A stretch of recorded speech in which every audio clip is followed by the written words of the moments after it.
Hello everyone. I am here to help you today. I know you use this video to fall asleep. Before we begin, tell me, where are you listening from, and what time is it there? Now get comfortable and relax. Story 1. The customer who never left the store.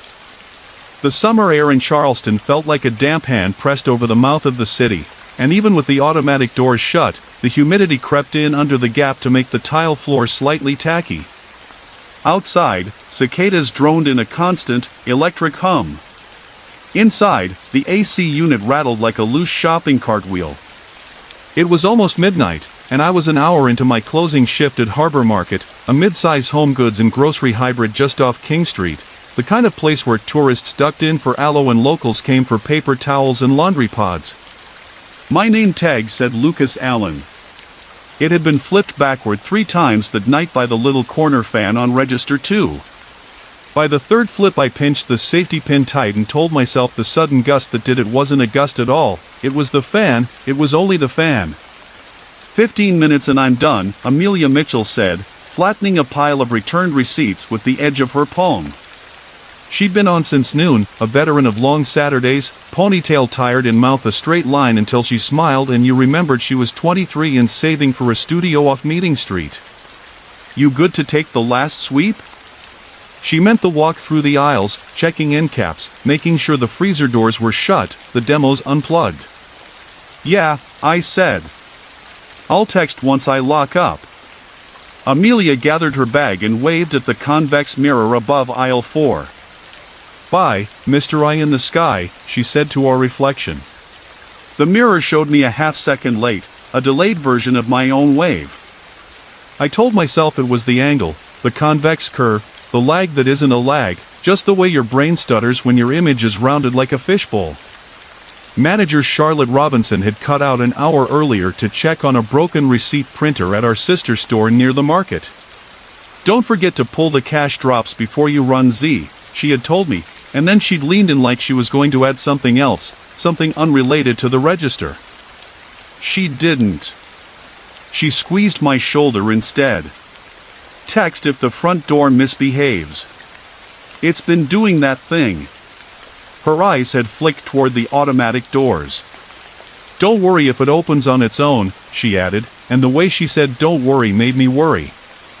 At 12:07 a.m., as Amelia waved from the parking lot and a pickup rolled by with a cooler in the back, the door sighed, triggering with that soft rubber seal kiss, and nobody came in. The sensor was old.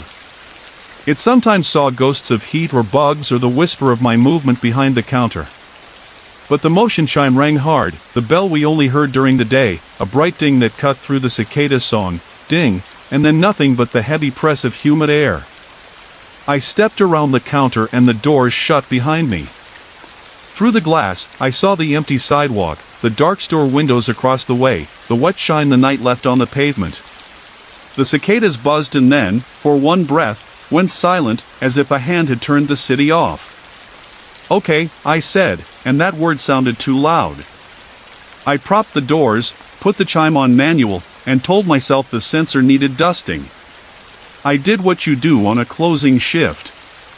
I pushed a cart with a trash barrel and a duster down aisle 1, straightened candy bars at impulse, found a gum wrapper stuck in a stack of rotisserie chicken bags and peeled it out of there like it mattered. The store hummed. The AC rattled. The cicadas buzzed. The whole night clicked along like it had purpose. There's a rhythm to the end of a day, you write it, you line everything up so morning shift thinks the world is neat. In the cleaning aisle, a tied line of bleach smell smacked me when I turned the corner. A gallon jug sweated under the fluorescent light, one bead of condensation tracking from label to shelf edge to floor. I made a note on my phone to mop that spot last so I wouldn't slip. I moved to the end cap that held discounted beach towels printed with palmettos and tiny Ravenel Bridge silhouettes. One was draped wrong, a fold hanging like a tongue. I refolded it. The overhead speakers crackled and the set playlist cued a tinny instrumental version of Carolina in my mind. I laughed once and closed my mouth. My teeth were too loud in my head. I felt ridiculous for noticing my teeth. Something brushed my shoulder. It was soft, like a sleeve, and I spun so fast the duster bristles snapped. A towel edge had fallen. That's what hit me. The towel had fallen. It had to be. I pushed it back into place and it felt warm. Stupid. Everything was warm. The whole city was a steam room tonight. My skin prickled anyway. I took the second sweep quicker than the first. Laundry, pets, hardware. I paused in the toy aisle because I always did. The plush llama on the second shelf had a busted eye, and every time I passed, I turned it to face the back because a one-eyed llama in an empty store at midnight is no one's friend. When I reached the coolers, I saw a smear of condensation on the glass of door 8, the door with the pints of ice cream, a mark at about shoulder height, the kind a customer leaves when they press to peer at flavors. Chocolate, mint chip, birthday cake. The print itself was odd, too narrow, the fingers long. You don't really measure fingerprints with your eyes unless you're primed to notice, unless the night has already asked you to notice. Hello? I said, and the word went into the coolers and got stuck there with the hum. I tugged the door to wipe the mark away, but the handle resisted. Something on the other side tugged back. I made a sound I won't describe. I let go. The cooler door shivered, then settled against the frame. The smear remained. It elongated, like the water was sliding, then held, long fingers now longer. I wiped it with my sleeve and the cotton came away wet and, impossibly, cold, colder than even the glass should have made it. I did the thing you do when your pulse goes up in a place that's supposed to be safe. I made the place normal. I counted. I recited the lockup checklist out loud like a charm. Face in front ends. Pull drops. Unplug coffee. Mop perimeter. Front doors locked at 1. I counted pack inventory on the cigarettes. Marlboro, 12. Newport, 9. Camel, 6.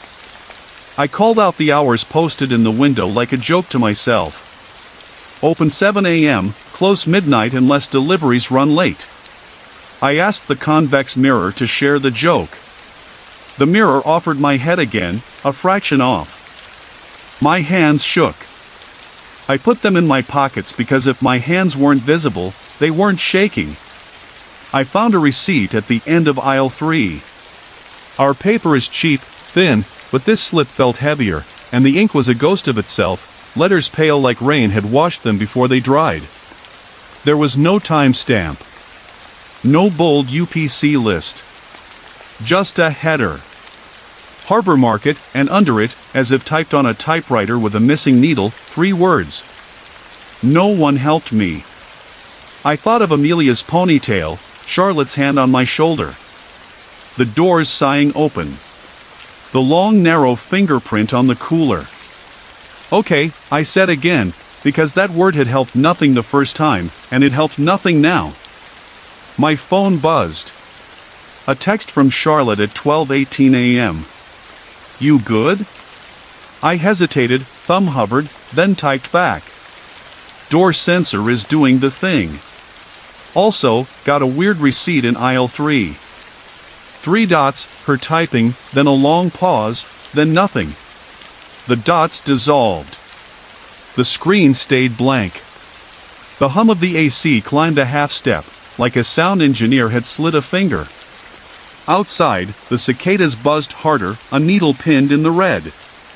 I put the receipt on the counter by register 2. I kept checking it, as if the words would change. No one helped me. If it was a prank, it was a bad one. If it was a joke, the punchline stayed away. I ran the nightly Z on register 1. The spool printed long, numbers like a machine rosary, and each time the gears stuttered the way they always stuttered, I flinched. I've always been jumpy, but this felt different. It felt like the store had a second heartbeat and I could hear it under the machines. Halfway through mopping, the automatic door let out the soft kiss again. The chime was off, but I heard the seal release and return, like a sigh. The wet mop streaked my reflection in the glass at the entry. For a fraction of a second, there were two streaked Lucas faces. Then the one on the left blinked wrong. I backed up so fast the mop clanged and I nearly threw it at the convex mirror. My chest hurt. I wanted to laugh, the way you do when what you want is to yell. Outside the glass, Charleston held itself the way it always does after midnight, secrets tucked into the curves of iron balcony railings, the smell of the harbor carried up King Street, the ghost tours done for the night, the battery sleeping under the thick air. The cicadas carried on with a vengeance. I pulled the door's manual lock. The bar groaned. My breath fogged the glass, then evaporated in the heat almost as fast as it formed. At 12:31 a.m., the lights in aisle 6 flickered twice and steadied. A sound followed, a soft squeal from the far end like the tiniest wool turning under weight. I knew the sound. Every cart had its own voice, and this one belonged to the short carts, the ones kids loved to fight over. That left wool always sang as it spun. I turned the corner and saw it just past the paper products, a short cart with one of those plastic flags at the back for visibility, empty, rolling with purpose, nobody pushing. The squeal was so quiet it would have been funny if it wasn't midnight and if it wasn't headed down an aisle I had just swept and if the flag wasn't vibrating like it had a hand on it. The cart stopped at the freezer doors and nudged door 8. The door answered by fogging more, a new print from the inside out. There are small lies you keep on a loop to get through nights like this, that the building settles, that sensors glitch, that wheels roll because of a slope you never noticed. But a cart doesn't nudge a door on a flat floor unless somebody pushes it. I walked toward it, as if walking made me brave, as if the motion itself created cover. I touched the flag. It stopped vibrating. I put both hands on the cart and felt the handle cold like it was metal from the cooler. I don't know why I whispered, "Can I help you?" but I did, and the moment the words left my mouth, somewhere beyond door 8 something whispered back. It wasn't a word, not a human one. It was the sound you make when you remember you're thirsty, when the back of your throat sticks and you try to shake it loose. The hair on my arms flipped up and stayed there. I pushed the cart toward aisle 1. It resisted like I was moving through something thicker than air.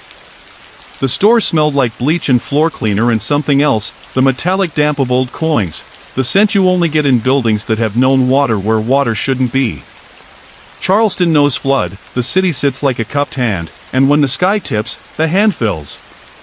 I pictured the harbor market during Hugo years ago, water up to the checkout light poles, and then I pictured something that felt worse, water in the aisles and the doors locked. My phone buzzed again. A message I didn't see coming. From a number I didn't know. Not Charlotte. No contact name. Did you find it?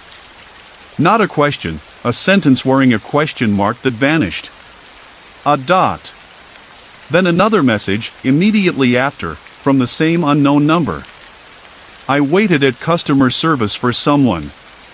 She never came out. No one helped me. My throat closed. I copied the number and sent it to Charlotte. Her reply came quick, like she'd been waiting for any text to jump on. Don't answer that. I'm on my way. Lock the doors. They were locked. I typed anyway. Doors are locked. How long? The typing dots came up, then paused, then, instead of words, my screen flashed like someone took a photo through it. A selfie of my keys on the counter reflected in the convex mirror, my name tag backward again. No notification, no click, just the camera capturing without me. I set the phone down like it was hot and pushed the little cart back against the wall. The air had weight now. Each aisle mouth felt like a throat. I told myself to stand at the registers until Charlotte arrived. That's what you do. You anchor yourself at the front where the light is brightest and the door is in view and the windows give you the law of the outside. I hit play on the set playlist just to have something human-made. The speaker crackled and then delivered a different song than the roster ever offered, a woman's voice, thin like it was traveling through a long pipe, singing something with no words, a hum that was almost language, almost calming, almost something you could follow out. I tapped the speaker until the hum cut and the store gave the sound back to the cicadas. Without the wrong song, the outside noise felt clean. The hum of the AC crawled into the vents and held there. I watched the door. At 12:44 a.m., the receipt printer on Register 2 began to feed. I hadn't touched it. The gears whirred and the red light blinked and the roll unspooled like a tongue, blank paper sliding into a loose curtain. The first 6 inches were empty. Then faint marks appeared, not text, a smear like someone had written with water and the paper remembered. After a foot of this, words resolved the way old pictures come together in a darkroom. Customer waiting. I grabbed the spool to tear it, but the paper didn't snap. It stretched instead, long fibers pulling like skin. I jerked harder. It tore then, and the printer screamed the little error tone and fed more. I yanked the power cord out of the wall. The light died. The feeding stopped. I breathed. I looked down. In my hand, under the hanging strip I'd just torn, new words had written themselves in that damp gray ink. Register open. Sure, I said, and I hated how my voice sounded like a customer service voice, the way you pitch up to be nice because nice is a kind of armor. Sure. Fine. Let's do this. I hit the key to pop Register 2. The drawer slid out. Coins flashed. In the convex mirror, I could see myself and the row of lottery tickets behind me in the dark mouth of aisle 3. The convex mirror offered one more thing, the shape of a person standing at the far end of aisle 4 where school supplies meet office odds and ends. I turned so fast I hit my hip on the counter corner hard enough to numb my leg. The far end of the aisle was empty.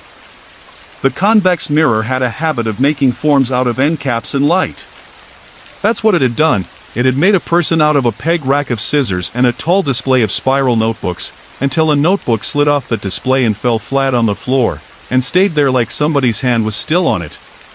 Hello, I tried again, and my chest felt like a pocket that had lost something small and important. Something moved in aisle 4, not a shadow, the space itself, a ripple, and then a figure stepped out from the far end, just for an instant, the instant you get when a stranger passes the end of your aisle and you can't name why you know them. A woman, shoulder-length hair, light jacket despite the heat, not young, not old, something in the middle that's healthiest when you're standing under fluorescent lights buying trash bags and a flashlight for a storm. She was there, and then she wasn't, and then the store kept being a store, and I was a man with a mop I'd abandoned and an error tone still quietly blinking on the dead receipt printer, which shouldn't have been able to blink at all. The phone at the customer service kiosk rang. We never use that phone. It's there for old-timey show, a line no one remembers. I didn't want to pick it up. I picked it up. The line sang a high pitch like the sound you get when you plug in a mic. Not feedback, the test tone before voice. Then, under the tone, something like breath. I said, "Hello, Harbor Market," and the breath became a word said like it had to be pushed through, my name. Lucas, and then. No one helped me. The line swam with that. Grew it. Fed it back to itself. No one helped me, me. I put the handset back in the cradle as carefully as if it might bite. The dial tone continued from the cradle, which isn't how phones work. I unplugged it. The tone stayed for 2 seconds and then cut. I considered leaving. I considered all of the locked doors in Charleston and decided one more could be forgiven if I ran for it. But Charlotte was coming. I could not leave her to walk into this alone. The word alone in my head felt like a wrong key trying in the right lock, grinding its teeth. At 12:53 a.m., the front doors breathed again, a subtle flex, not enough to open, enough to believe in pressure. The sidewalk outside glowed a streetlight kind of wet. A white sedan slid past without stopping, and behind it a space like a person walking and not walking at the same time. The cicadas surged, and then the surge fell, like the city had taken a breath and now held it. "Lucas," someone said. Not from a phone. Not from a speaker. From 10 feet away, in the perfume aisle, where the tester bottles lived in a locked case, and the lock was a silver circle I knew well. The smell had always been a layer there, lilac and musk and something powdery like an old theater. Tonight it was that, plus salt like someone had cried hard with the door shut. I turned. The woman from the end of aisle 4 was halfway down perfume now. Her jacket wasn't a jacket. It was a long sweater that made no sense in July. Her hair was damp like she'd been caught in rain, only there was no rain, just humidity fat enough to drink. She was exactly the kind of person I'd call ma'am out of habit. She held nothing in her hands. Her hands were wrong. The fingers were narrow and too long, and for a moment I thought of the cooler door and wanted to laugh at my brain for borrowing features from one fear to apply to a new one. Her face was ordinary and tired and made of the small details you forget a minute after you check out a stranger. Except her eyes. When she looked at me, I knew the store knew her, the way a house knows the weight of you. "Can I started and the words cracked like ice. "Can I help you?" "I waited," she said. She didn't say waited like normal. The T hung like a nail in the middle. I was at customer service. He saw me. He said one moment. He never came back. "We close at midnight," I said, because that was policy, not response. "But if you need something, I can." She lifted her hands and the long fingers tilted, not the way you lift to ask stop, not the way you lift to say okay, they tilted as if her hands were heavy with water. "I came in before the rain," she said. Then the doors wouldn't open and the phone wouldn't call out and the power went quiet and the aisles moved. The aisles? My mouth did not want to repeat that word. "They made a room," she said, and something in the store sighed at the word room, as if the shelves were remembering a position they hadn't been in for years and a small ache had returned to a place that never had nerves. "I thought it was behind customer service," she said, but when I walked toward it, the light changed and I was near the coolers and then I was not. I waited. "When was that?" I asked, and I didn't want an answer. I wanted Charlotte's keys at the front door and her voice saying, "Hey, sorry about the weirdness," and a normal small hiccup in the grid. "The night the water came up king," she said.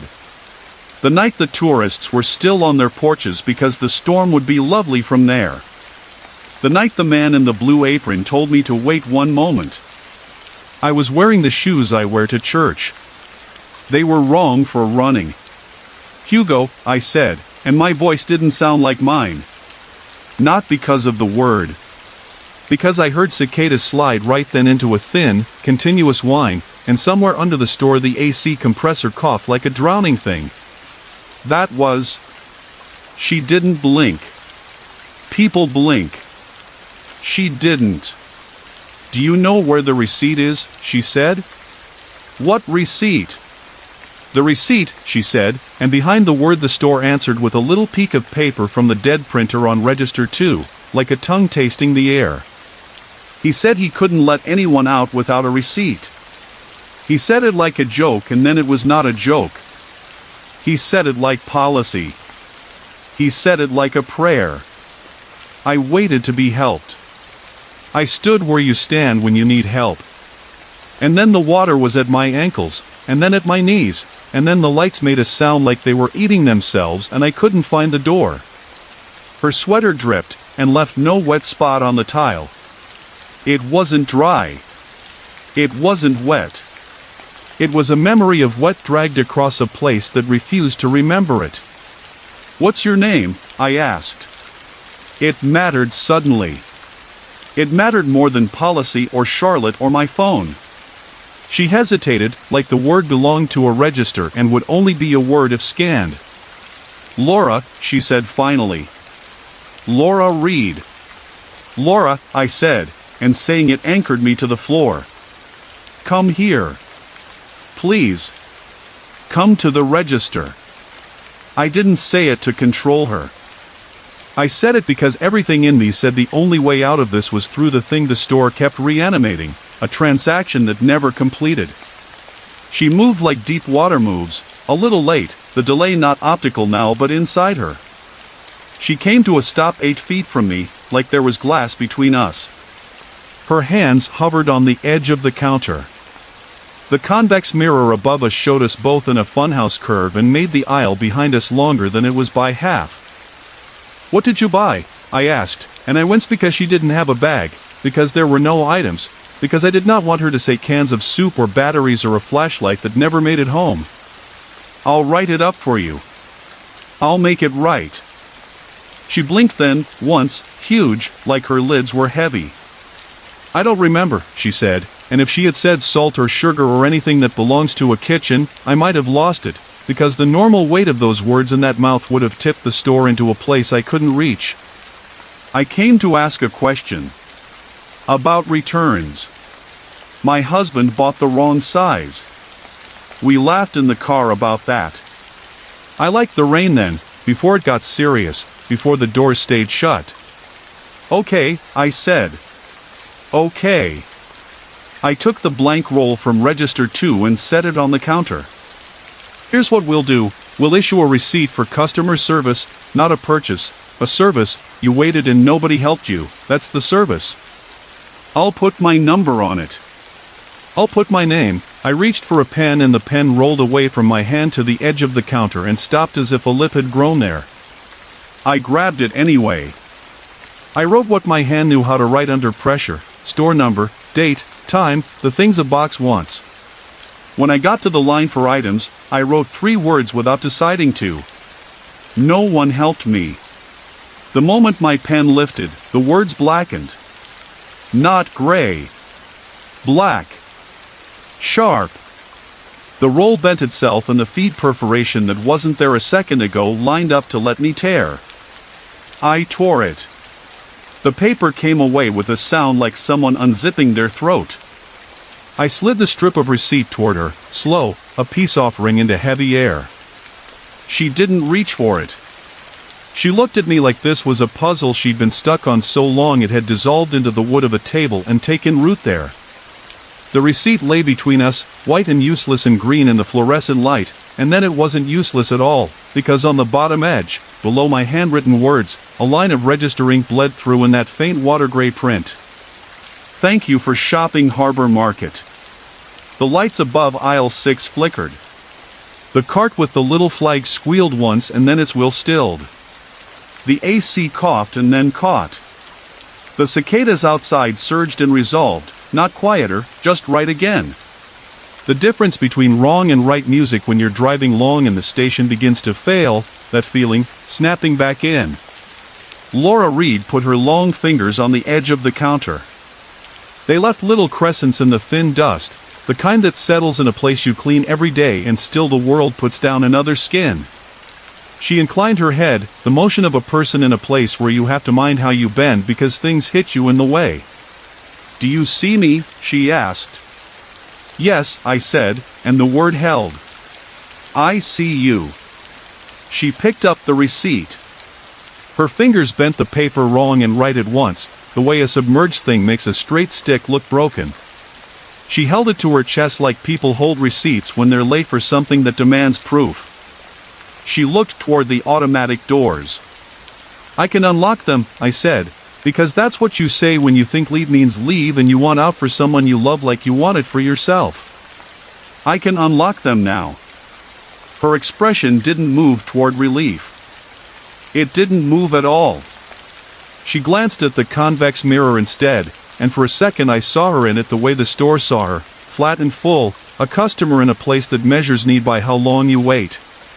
In the mirror, a second figure stood behind her, a heartbeat late, another Laura layered there like a smear or like a person who had waited for the right kind of help from the wrong kind of place for so long she had multiplied.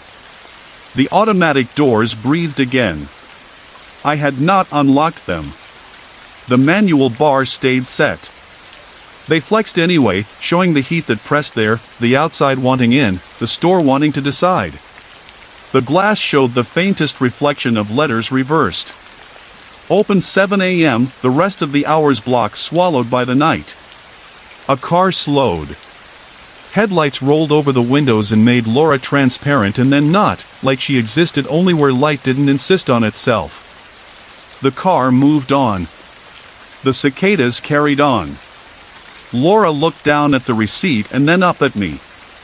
"Could I have a bag?" she asked, and I laughed in a helpless, little way that hurt. Of course. Of course the world is still the world. Of course you would ask for a small thing to carry a small thing. "Paper or plastic," I said, because my mouth could still do what it was trained to do. "Paper," she said. "Please." I put the receipt in a brown paper bag with our logo. I folded the top once. I held it out to her like you hold out a fragile thing to someone who might be afraid to break it. She put her hand under it. When the weight left my fingers, the bag darkened at the crease as if water had crept there. She held it to her chest again. She looked toward the door one more time, and now there was something like panic at the edges of her. Not new, old, the rim of a panic that had never drained. "Thank you," she said, and the words came out like a cough.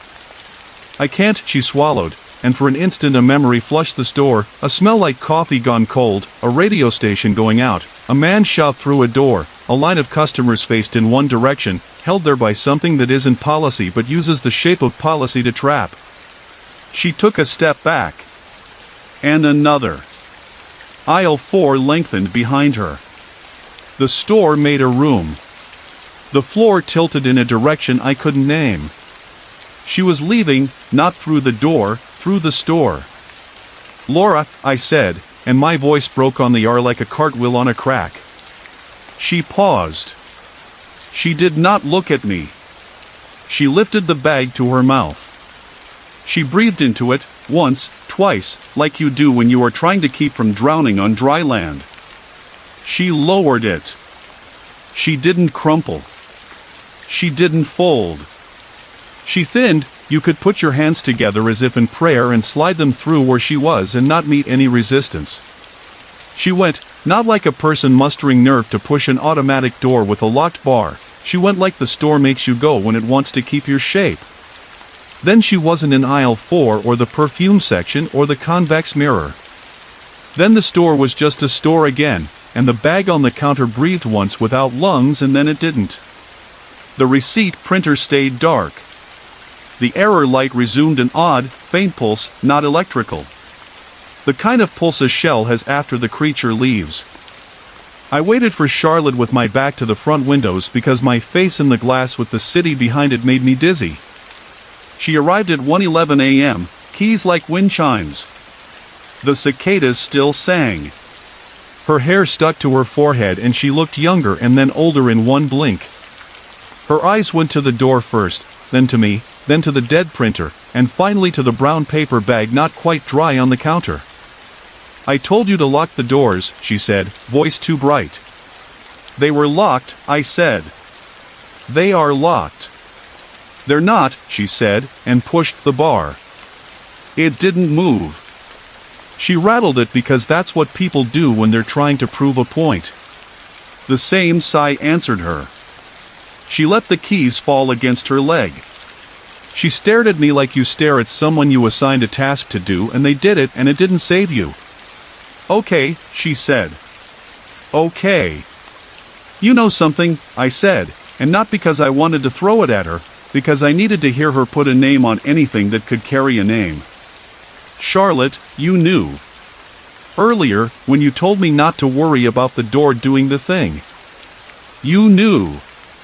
She closed her eyes and exhaled through her nose like she was turning the air to a straight line to walk on. "After the storm in '99, she said. "Not Hugo. One after. The city flooded, but not like before. We were open because the store had a generator and people needed batteries.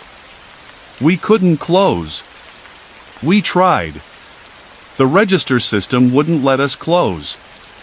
That sounds stupid, but that's what it was. Laura, I said. Mrs. Reed, she said, and the use of Mrs. made the store smaller by a foot. She came in to return a lampshade. It was the wrong size. Her husband bought the wrong size. She said he always eyeballed and always got it wrong, and that was part of loving him. She stood at customer service and Henry told her to wait a minute. He went to the back to help unload bottled water. He got trapped behind pallets. The aisles shifted to make room for the crates. She looked at me like she was asking for permission to keep going. I didn't see her leave that night. The city swore she had, people swear, because to say she didn't leave would be to say something we can't say and keep the lights on. But her car stayed in the lot. A week later it was still there. Her husband came twice a day. He cried once at my counter. He hit the door with his hands. He kept telling me it was a joke. I told him we were doing everything. I said everything. We both looked at the bag. The top edge had dried into a rippled line. The logo had bled a little. Charlotte reached out and touched it. The crease left by Laura's fingers wasn't a crease anymore. It was an absence, as if that part of the bag was a cutout. We put up a plaque, Charlotte said, voice low. A small one.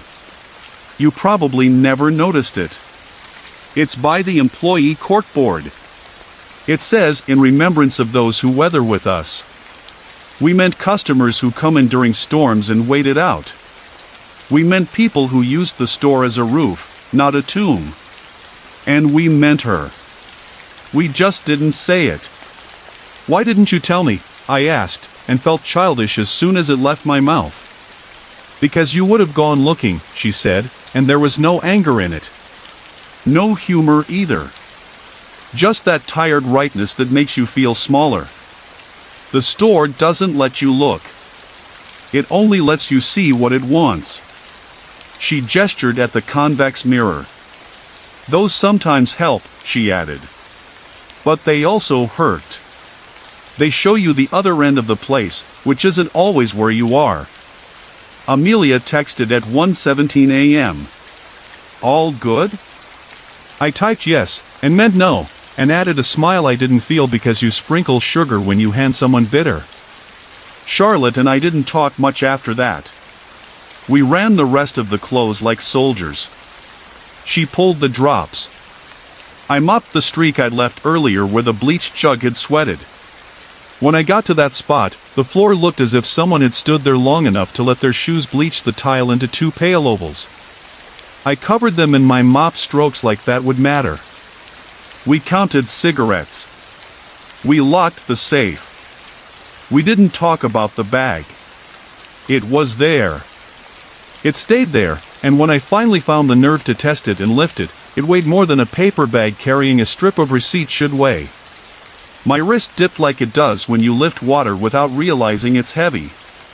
When we walked outside at last, the cicadas punched the air with that strange joy they carry, loud and full-throated and mindless. The city had sweat itself into a shine.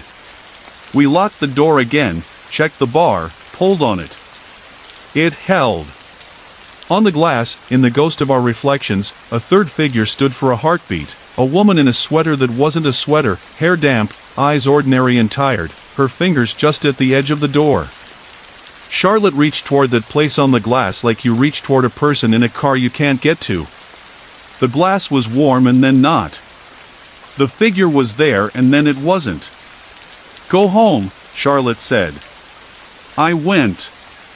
On King Street, a group of college kids laughed too hard at nothing, and I loved them for it in a way that felt like needing to be sick. The Ravenel Bridge lights poked holes in the river night. The Battery slept under the weight of too many stories and none of them this one. I passed a tour group headlined by a man in a top hat who said, "Listen to the cicadas, they're calling the names of the dead," in a voice made for tips. I wanted to turn and say a name to him. I didn't. The next day, a Sunday, the store opened at 7, and I walked in with coffee and eyes that had not boiled the night out. The bag was gone. In its place, under the lip of Register 2, taped where the night crew always taped their notes, was the receipt strip I had torn. Not the bag. Just the strip. The ink had settled. It said what it said.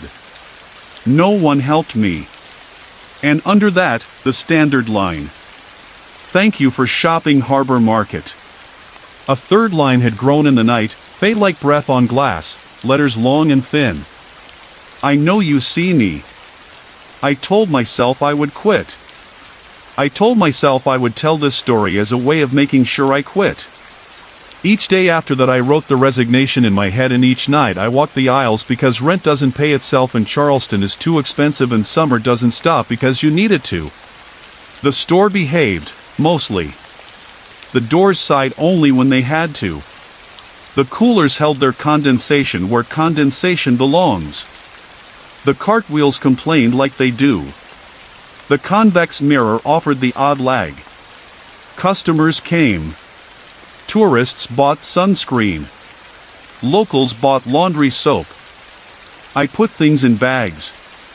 Paper and plastic, and sometimes the reusable canvas ones with our logo. I learned where the floor dips near aisle 5 so my mop would not run a river there. I ate a sandwich standing in the receiving bay and watched a thunderstorm ride in a straight line down the harbor like a train, and I thought about a woman whose sweater was always a little too wet for a city that knows rain intimately. On a Thursday 2 weeks later, a man in his 60s stood at customer service, holding a lampshade in both hands like it was a hat. He had the look of someone who had committed to a task and needed it done without extra words. My wife sent me to exchange this, he said, voice gruff and almost embarrassed. I eyeballed it wrong.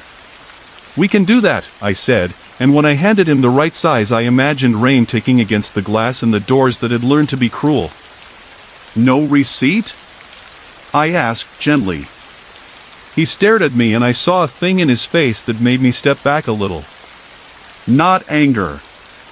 Memory that is a knife. I never keep them, he said. She does. He put a palm on the counter to steady himself. His fingers were normal. His palm left sweat in a normal shape. She always says, "They won't let you out without one, Tom." He laughed once like laughing hurt. She thinks she's funny.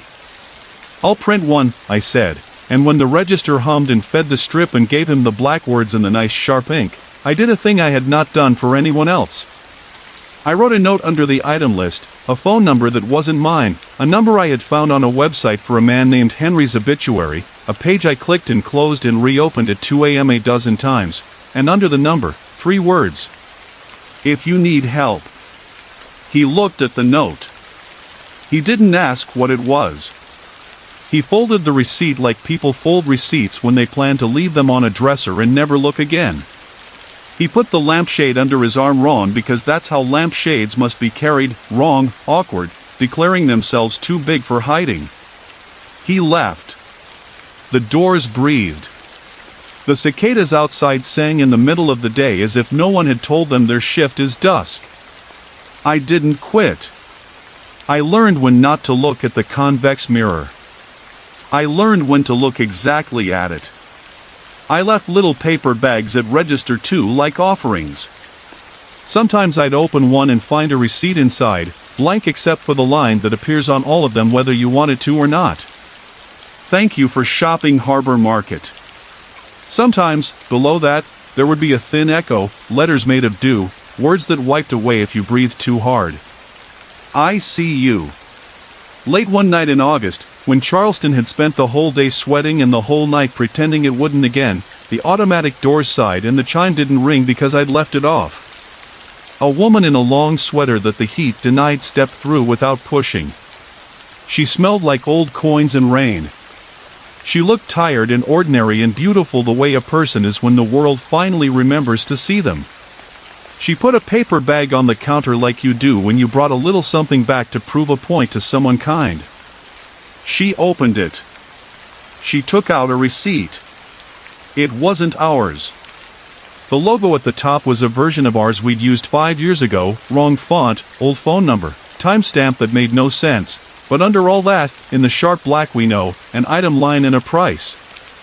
Customer service, assisted. $0. She slid it toward me. He helped me, she said softly, and a hum under that sentence promised that help can be a rope back to air. Who? I asked, because I wanted the name like I wanted a ladder. She tilted her head toward the convex mirror. My reflection tilted a hair late in answer. In the curve, behind me, for one heartbeat, a man in a blue apron stood where the batteries hang in aisle 10. He lifted a hand. He looked 30 and then 40 and then the age a memory chooses. He nodded once, satisfied in the way you are when the inventory finally makes sense and the numbers match the shelf. Then he was gone. Thank you, Laura said, and the thank you didn't sound like the line on a printed strip. It sounded like a door opening on a day you thought you were locked in forever. She turned and walked the long way through the store, past school supplies, past the coolers, into the place the aisles make when you need a room. The bag she'd brought stayed on the counter. The paper smelled like rain, not from here. When Charlotte asked later if anything weird had happened, I said no. When Amelia teased me about staying late to talk to the mirror, I said haha and handed her a bag of sunflower seeds with a markdown sticker like a joke. In the night, cicadas made their noise. In the morning, we unlocked the doors.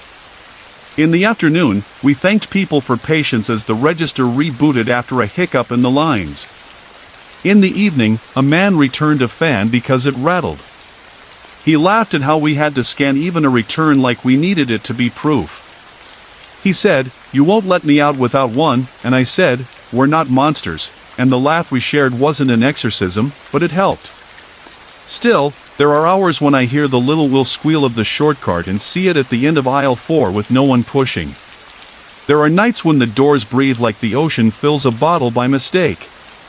There are mornings when the receipt printer feeds an extra inch after I've told it to stop and the extra inch is blank and damp and I know better than to write on it. There are days when I stand at customer service and wait for nothing on purpose, just to give the counter the shape of a person who was helped. And there are times, out on King Street when the air is wetter than water and the cicadas buzz hard enough to raise the hair on my arm, when I pass our windows and see not myself or Charlotte or Amelia, but a line of people patiently holding little slips of proof, paper flags in a river of policy, waiting to be told they can go, waiting for someone to stand at a register that isn't really a register and say the words we say 100 times a day without meaning them the right way. Thank you. Not for shopping. For staying. For surviving the aisles when they moved. For letting us see you, finally, as you leave. And for coming back sometimes, just to remind us the store remembers who we helped and who we did not, and that somewhere, on some night that still hums in the tile, a customer waited and did not leave until the door remembered how to be a door again, and the city outside took a breath, and the cicadas made a sound like 1,000 small clocks all clicking into the same minute at once, and the summer let a little wind in under the gap. Story 2. Screams in the warehouse at night. They told me Savannah goes quiet in winter, that the air thins and the city's bones creak like old ships in a cold harbor. They didn't tell me about the nights when the humidity comes back like a forgotten debt, and the insects sing anyway. The first time I heard cicadas buzzing over the river past midnight in January, I laughed under my breath and said it had to be transformers or power lines. Then the sound drifted into the open bay of our warehouse and got trapped high in the rafters, and the laugh died halfway out of my throat. The distribution center sat 2 miles from the port, a long, low block of cinder and steel half swallowed by palmettos and resurrected marsh. It used to be a taxidermy supply place, according to an older guard, then a storage depot for a big box chain. Now it was us. A bland logo on the side of the building, 100,000 square feet of racks, a fenced yard where the river breath got into everything. We called it Vol.3 Savannah, because that's what corporate called it. The official name came printed on our badges and on the laminated emergency maps posted in every aisle. I still remember the line under the evacuation route, in the event of a safety incident, move to the assembly point by the north gate. It felt like the map had already made up its mind about us. My name is Liam Allen. Night inventory, dock reliever, a little bit of everything they could fit into one schedule. I took the job because I needed paychecks that didn't bounce and a place that didn't ask questions. For the first few weeks I thought the strangest things were small, the way the cold never felt clean, just wet and patient, or how our forklifts left snail trails of fog when they moved through certain aisles. I noticed oil slicks that reappeared on the same square of concrete even after they'd been scrubbed, and blank places in the break room corkboard where old flyers had been torn down with bad patience, leaving behind staple teeth and ragged paper like a mouth trying not to scream. On my 7th night, the screaming started. It was just past 1 in the morning. The bay doors were down, the yard lights casting that mustard halo across puddles and pallets and the footprints of feral cats. The cicadas were doing their trick again, a dry, electric whir from the live oaks beyond the fence, a summer sound misplaced in winter. I was counting carton seals at the end of aisle 22 when the PA speakers crackled, not with the usual hiss or a board manager's voice, but with a wet hiccup I felt in my teeth. Then, from somewhere deep between the racks, a human voice tore itself out of the dark, and it was high and terrified and absolutely real. I didn't move for a second. I don't think I even breathed. The scream went on too long, like whoever was making it forgot to breathe too. When it finally ended, the silence that followed had weight, a pressure that made my hands suddenly clumsy on the scanner. I said hello, because that's what people do when they want it not to be what it is. My voice sounded small, like it had to force its way past the racking to be heard. Somewhere far off, a forklift horn piped up twice, a quick bird-like question. The horn belonged to nobody. We had all the lifts locked out. The next scream didn't come from the same place. It came from above, right in the web of rafters where old tape curls and dust threads swing whenever the air handlers sigh awake. It didn't echo the way it should have.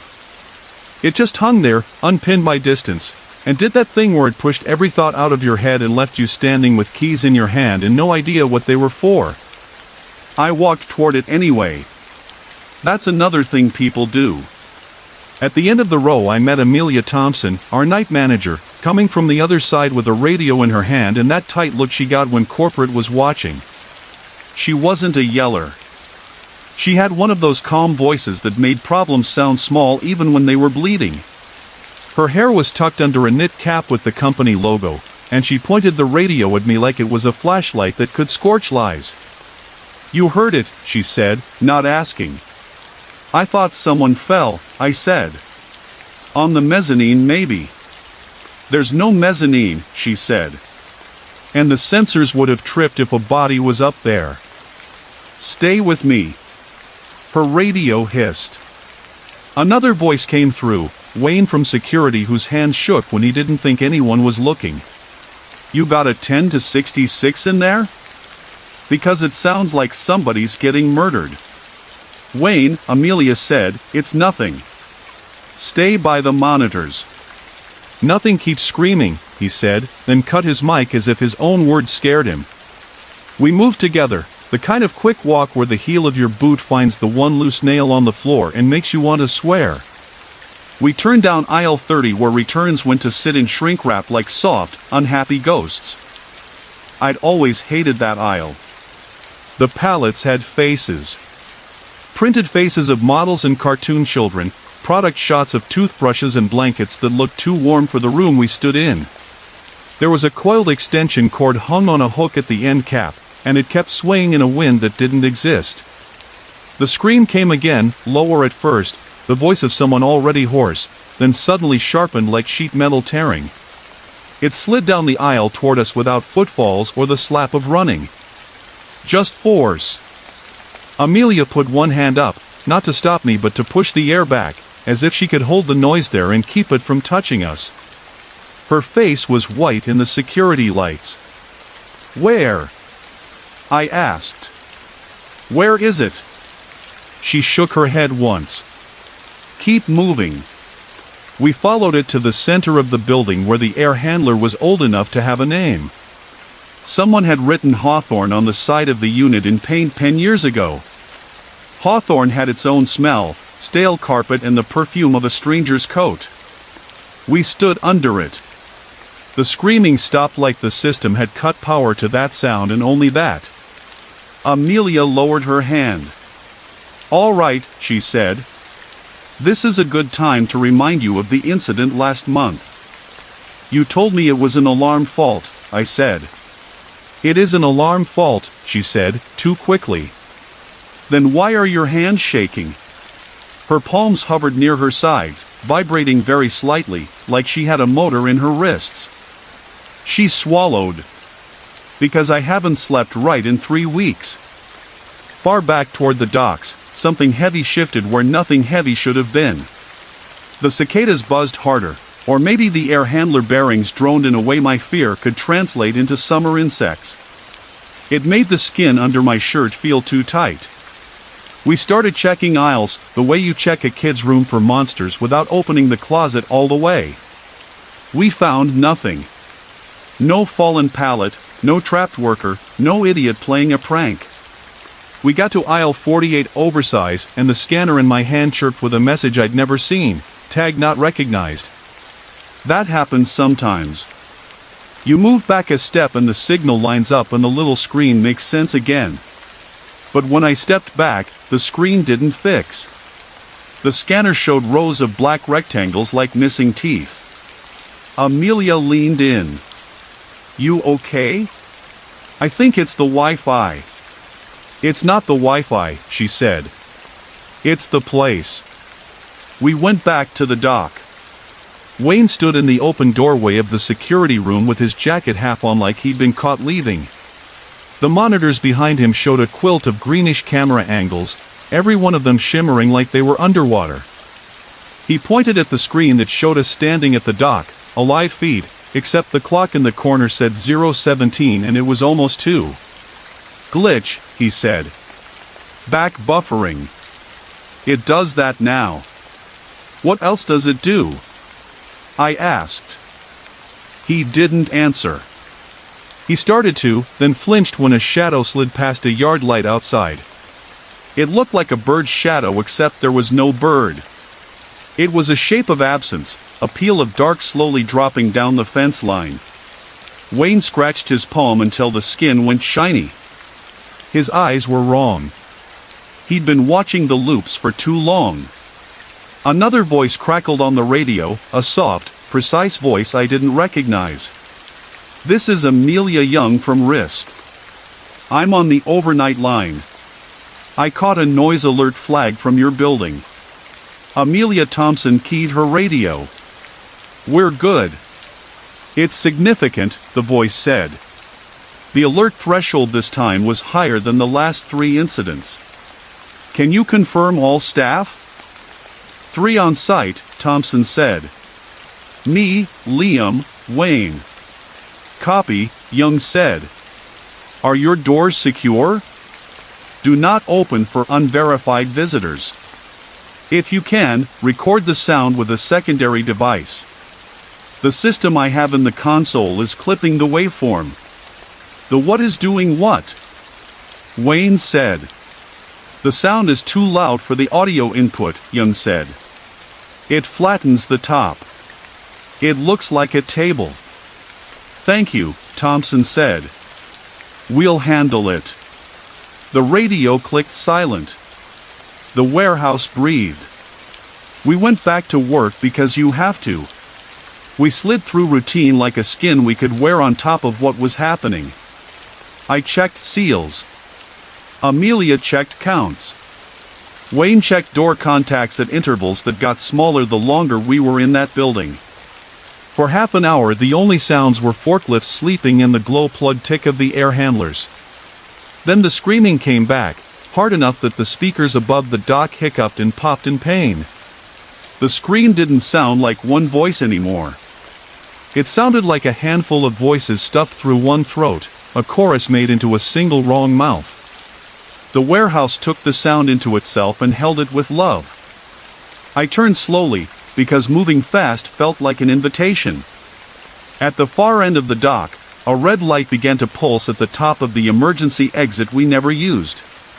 The light stuttered, off rhythm, and each beat tugged at the screen like a hand tugging hair. The exit bar pushed out a half-inch, then settled back. Amelia Thompson walked toward it with her shoulders square. "Wayne," she said, as calmly as you can say anything, "nobody touches that door." "I'm not touching anything," he said, but his eyes were glued to the metal. Something scuffed inside aisle 12. It was a slow, tired scuff like a slip-on shoe moving across concrete. I could hear the rubber trying to make friends with the dust. I picked up a flashlight from the wall and aimed it into the aisle. Light found shrink wrap. It found a loose strip of tape stuck to the floor like a snake. It found a pair of footprints the color of river mud, one beside the other, toes pointed my way. The footprints were fresh. There was a third print half there, as if the heel had pressed down but the weight hadn't committed yet. "Amelia," I said. "You need to see this." She didn't come. She was still by the door with the wrong heartbeat. She was looking at her radio like it had just told her a secret she didn't want to keep. "Tell me if it moves," she said. I looked back down the aisle. The footprints were not moving. The tape was. It lifted, not from the end where it was loose, but from the middle. It rose slowly, graceful as a wrist, and curled upward until it hung in the air. The tape had nothing to stick to and it hung there anyway. The screen bent midair, like somebody had reached into it with both hands and twisted. Something in me broke then, not like a crack, more like a string pulled too tight finally letting go. I stepped into the aisle. The tape's shadow clung to the floor a second longer than the tape did. I put my boot between the prints and felt my weight resist for half a heartbeat the way it does when you step into mud and the mud doesn't want to let you have your foot back. When I pulled up, something cold stroked the underside of my boot, tactile proof, a blind hand. I backed out. "There's someone here." "We've checked the roster," Amelia Thompson said. "There's no one." I didn't ask the roster. The screen gave up. It didn't fade out. It cut, and the cicada snapped back into the space it left like a sound the warehouse had been holding its breath to hear. We made the mistake of thinking that was the end of it for the night. We tried to buy the lie that our heads made to keep the rest of our bodies functional. It almost worked. The clock moved in 5-minute blocks. The heaters snapped awake, coughed, subsided. I signed for a truck that came in with just 2 pallets and a driver whose eyes showed so much white I wanted to tell him to go straight home and sleep for a week. He used a stubby pencil to sign the paperwork. The pencil squeaked and skipped. He stared at the line his name made like he was trying to remember if that was really what they called him. "You hear that out there?" I asked him without meaning to. He licked his bottom lip. "They still do it in winter here," he said. "The bugs." "That's not what I meant." He lifted one shoulder, the shrug of a man who knows his job is to deliver what he brought and not bring anything from here back into his cab. When the bay door rattled closed behind his trailer, he held both hands on the wheel at a position safety posters never show, low and tight like he was trying to hold the truck inside a narrow line. When the silence settled for real, for a full 10 minutes, Amelia Thompson came to stand with me on the dock. Rain began to spit outside, the kind that doesn't cool the air so much as thicken it. She put her palms flat on the painted safety stripe and looked at the wheat marks on the concrete where water had found old channels and made them new again. "You think Wayne's up for another night?" "I think we are," I said. "Which means he is." "That's not how it works." "No. But that's how we pretend." She nodded.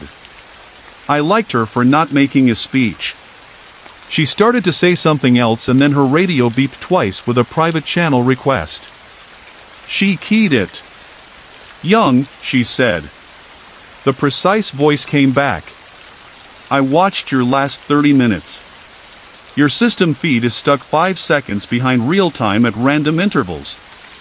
I can see you moving and then I see you moving again as if the system is reconsidering what to show me. Do you feel any odd pressure in your ears?" I pinched the bridge of my nose. "Like I'm going to pop." It's not elevation, obviously, Young said, almost apologetic. It's something else. I think it's sound pressure, but it isn't measuring correctly.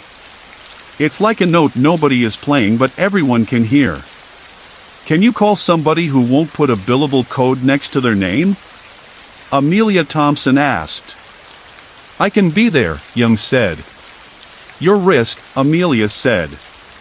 You're not field. Tonight I am, Young said, and broke the connection before a manager could order her to stay home. The radio went dead. The building went loud. It was subtle at first, like a fan kicking on somewhere above your head while you're talking on the phone. Then it climbed, not volume, exactly, but presence. The hum and the bones of the racks grew a personality. The cicadas were either outside or in the wires or under my skin.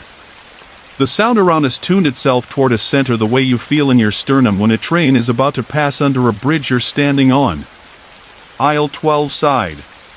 The door with the novice heartbeat took another breath, pushing the bar out and letting it settle. Wayne came out of the security office with the look of a man who was going to let the thing in just to make it show its face. Amelia stopped him with 2 words, "Don't, Wayne," and he shook like somebody had grabbed the back of his jacket and yanked him a foot off the floor.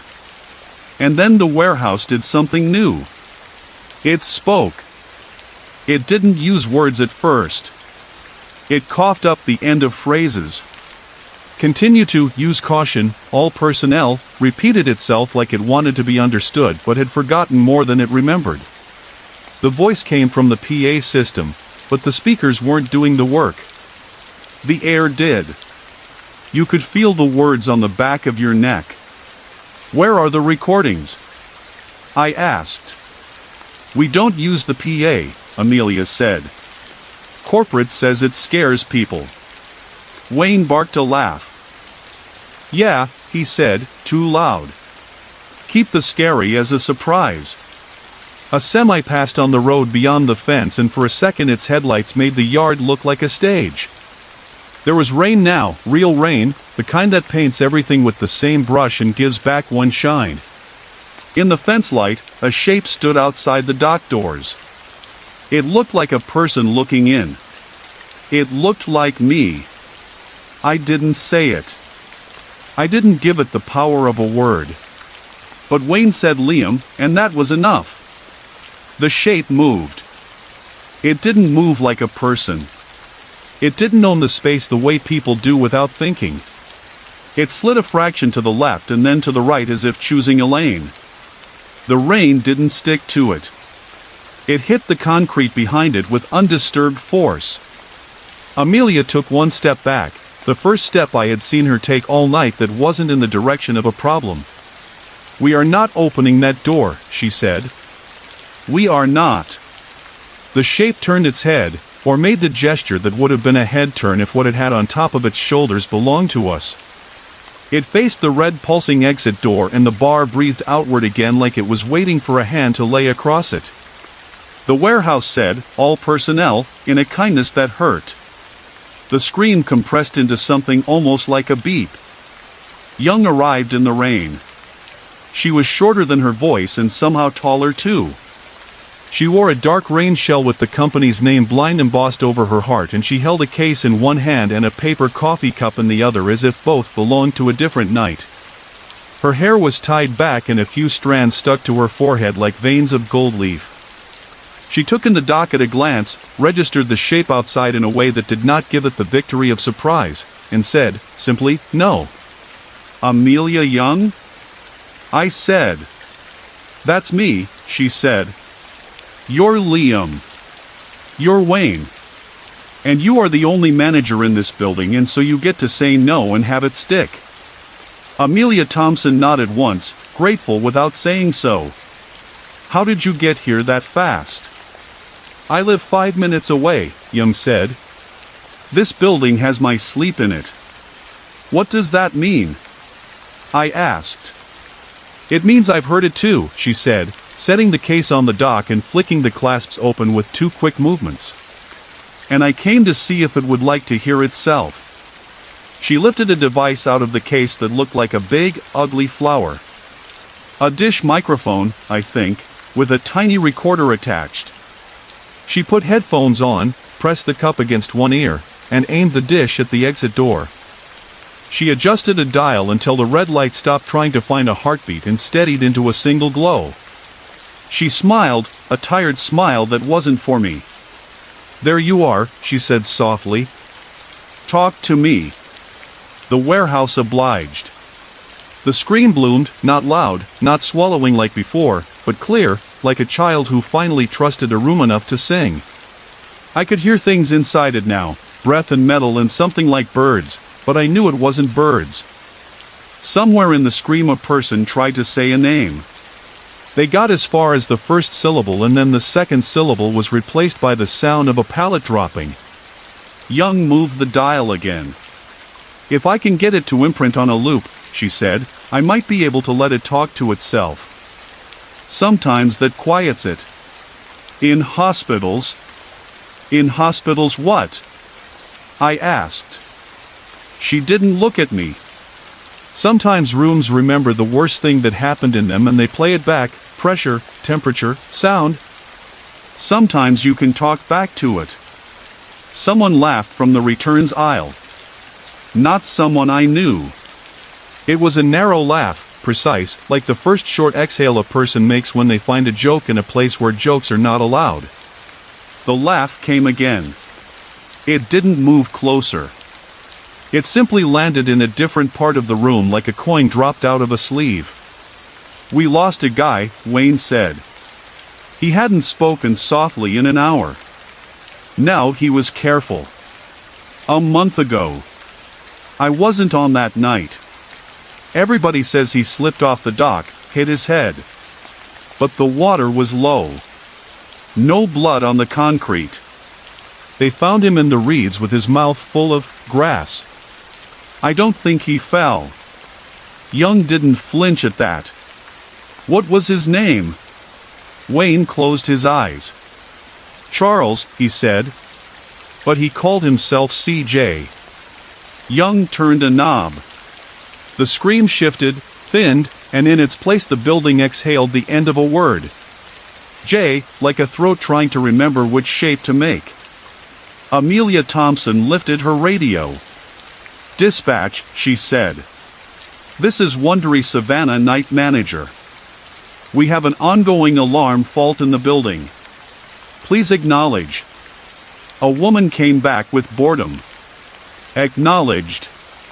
"We may have a compromised door," Amelia said, looking at the pulsing light like it meant to seduce her. "Advise." "Advise not to open it," the dispatcher said, flipping the card she was trained to flip. "Stay clear." "Copy," Amelia said, her voice perfectly professional, as if the shape outside hadn't just stepped closer between beats of the red light. Young crouched by the mic. She closed her eyes. I saw her mouth move and I strained to hear what she said, but she didn't give her words to us. She gave them to the dish. Something in the building's tone changed, not like permission granted, exactly, but like the first time you learn the trick of someone's handwriting. "Run it," she said to herself, and tapped the recorder. The warehouse sang. That's the only word I have for it. We had been hearing screaming, a rent in a body, a denial of sense. This was different. This was pitch bending back towards something that could be called a note, a sound that couldn't exist without a mouth and yet didn't belong to one. It vibrated my chest like a bass drum. It made Wayne's eyes fill with tears he didn't deserve and couldn't explain. The exit door bar pushed out, and this time it stayed pushed as if a hand lay across it, the way a mom lays her hand across a child's back in a crowd so the child knows she doesn't have to be afraid. Then everything happened at once. The security monitors cut to black. The cicadas dove into the dark like fish and the water was pulled out from under them. The racking to our left gave a long creak and moved a fraction like it had decided to breathe. A far bay door hammered as if a truck hit it at 3 miles an hour, not enough to hurt, enough to announce. The return aisle whispered in cardboard, 100 boxes settling in agreement.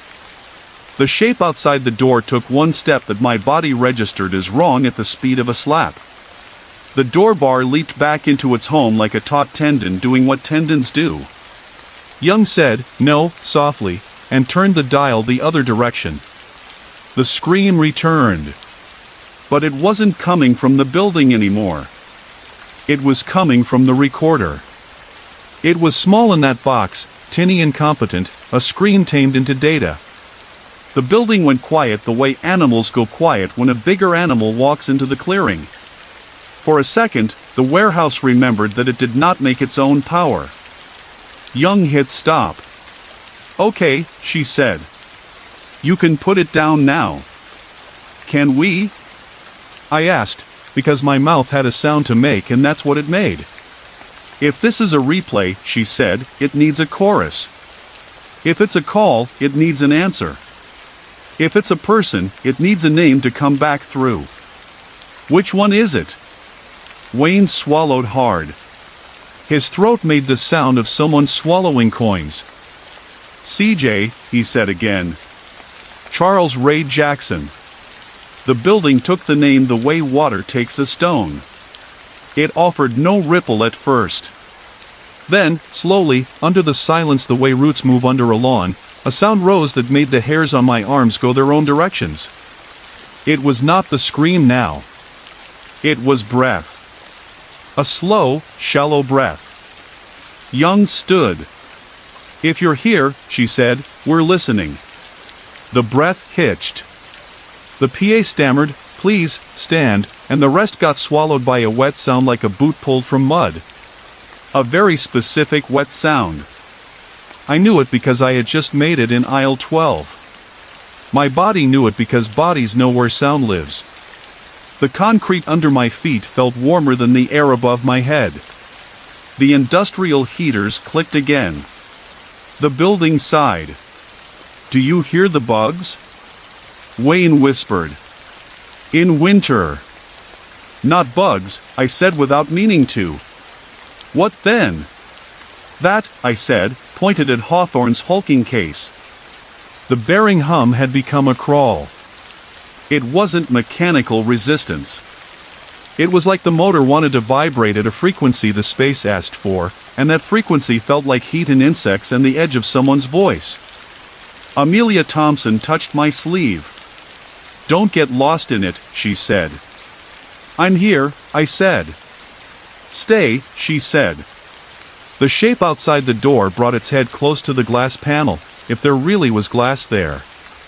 I saw my own face reflected, rain-slick and pale, and for a moment the shape and I matched like I was a rehearsal for it, or it for me. Then the reflection did something my face didn't. It smiled without teeth and without lips, a curve where a mouth would have been if the world was drawn by a child trying to remember the rules. I took an involuntary step backward. The smile followed the step as if steps had become contagious. Young aimed her dish at the door. "Don't," she said to it. "Not like that." The PA said, in a good, warm, human voice, "Please make space on the dock," and 3 pallets slid themselves 6 inches without hands, without forklifts, without the grace of friction. They moved as if they had been told to move and wanted to obey. The sound of the skids on the concrete made a low moan like the end of a cello bow running out of string. We made space. I don't know if we chose to. The exit door didn't open. It did something worse. It acted like open. Air moved inward, not a draft, a decision.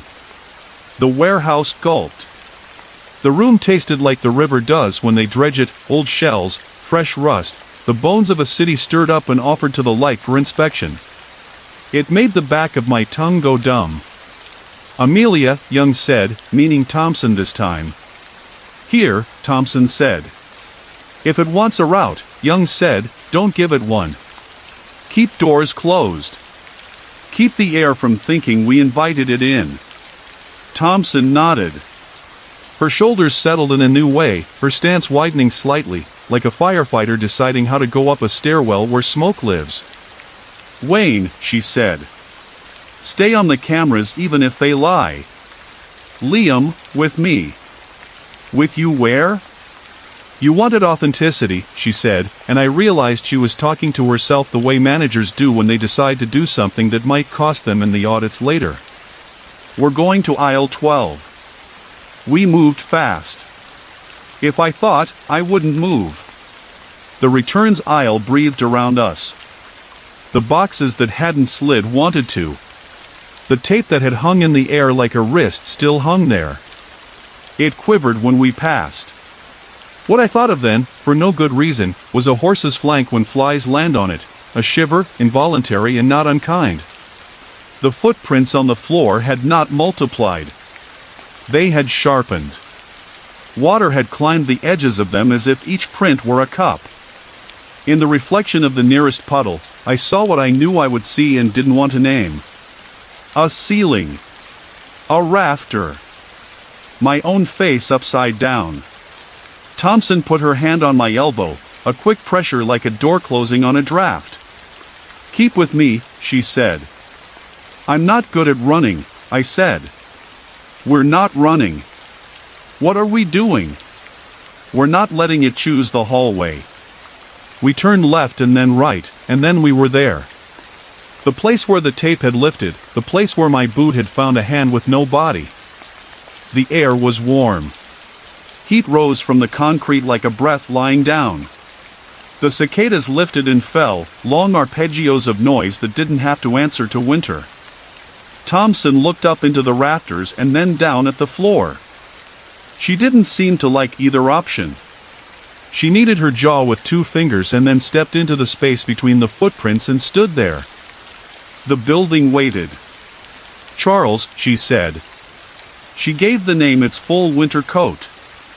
No shortcuts. No CJ. You worked here. You came in early when we asked, and you stayed late. We stacked too much weight, and we paid you too little. You did it anyway. We did not see you.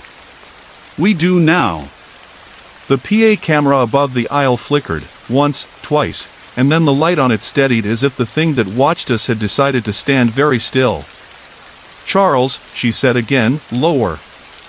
If you are not Charles, if you are something that comes in on the river fog and feeds on names, you can still hear me. You can still leave. The tape trembled. The scream crawled under the base of my skull like an animal seeking a place to nest. I closed my eyes and saw hawthorn branches against an orange sky, a picture that didn't belong here and probably belonged to someone else's head entirely.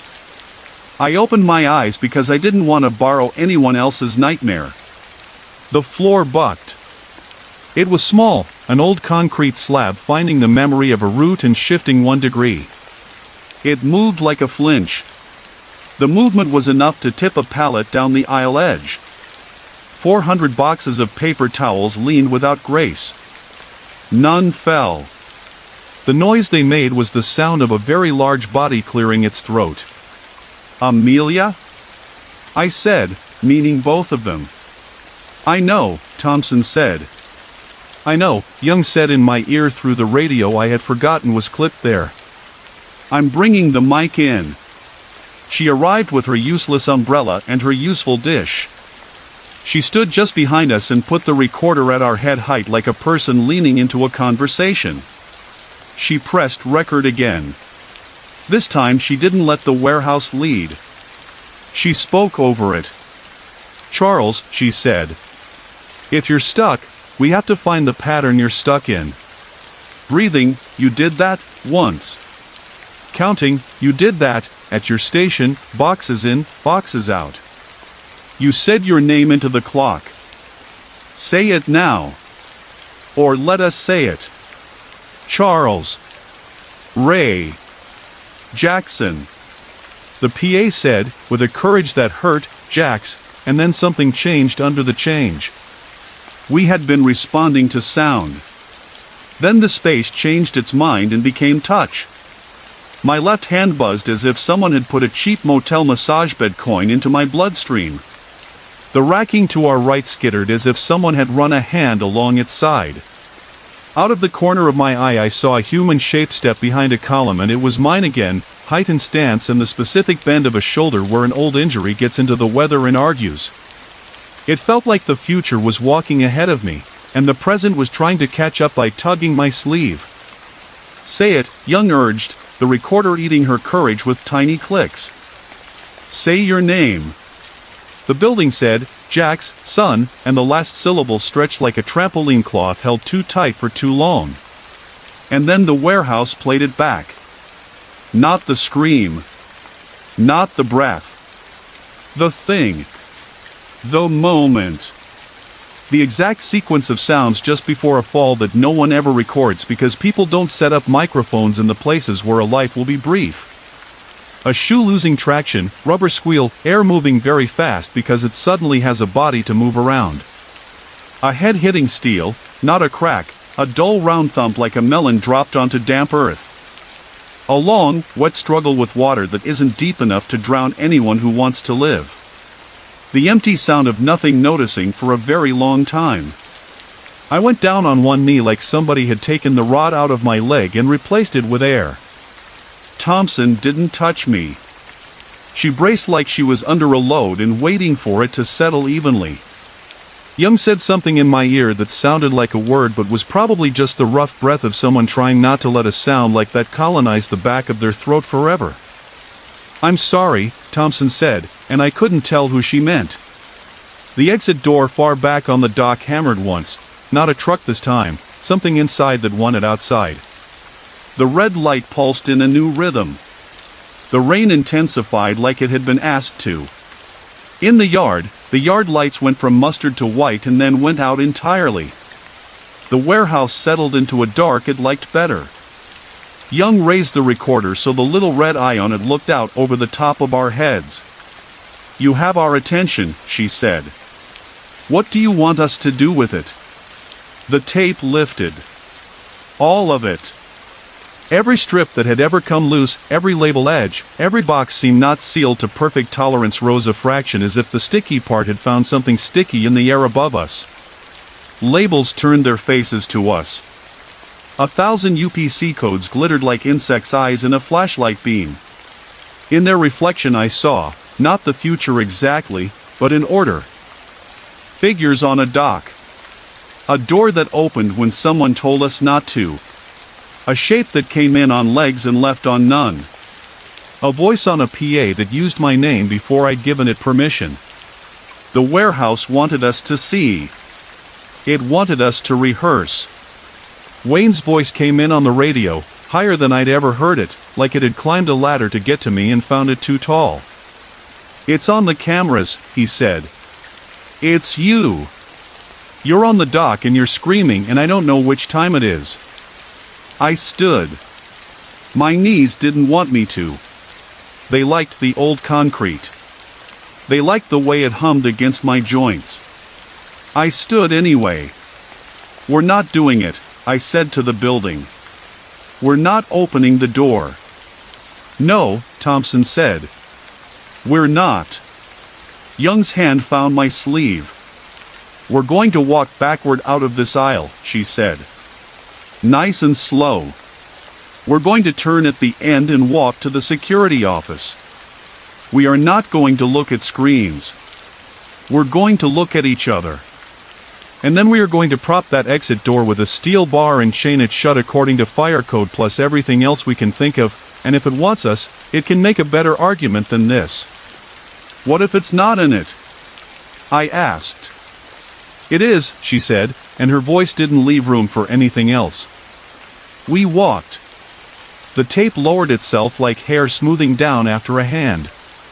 The prints did not dissolve, but they didn't drink any more light.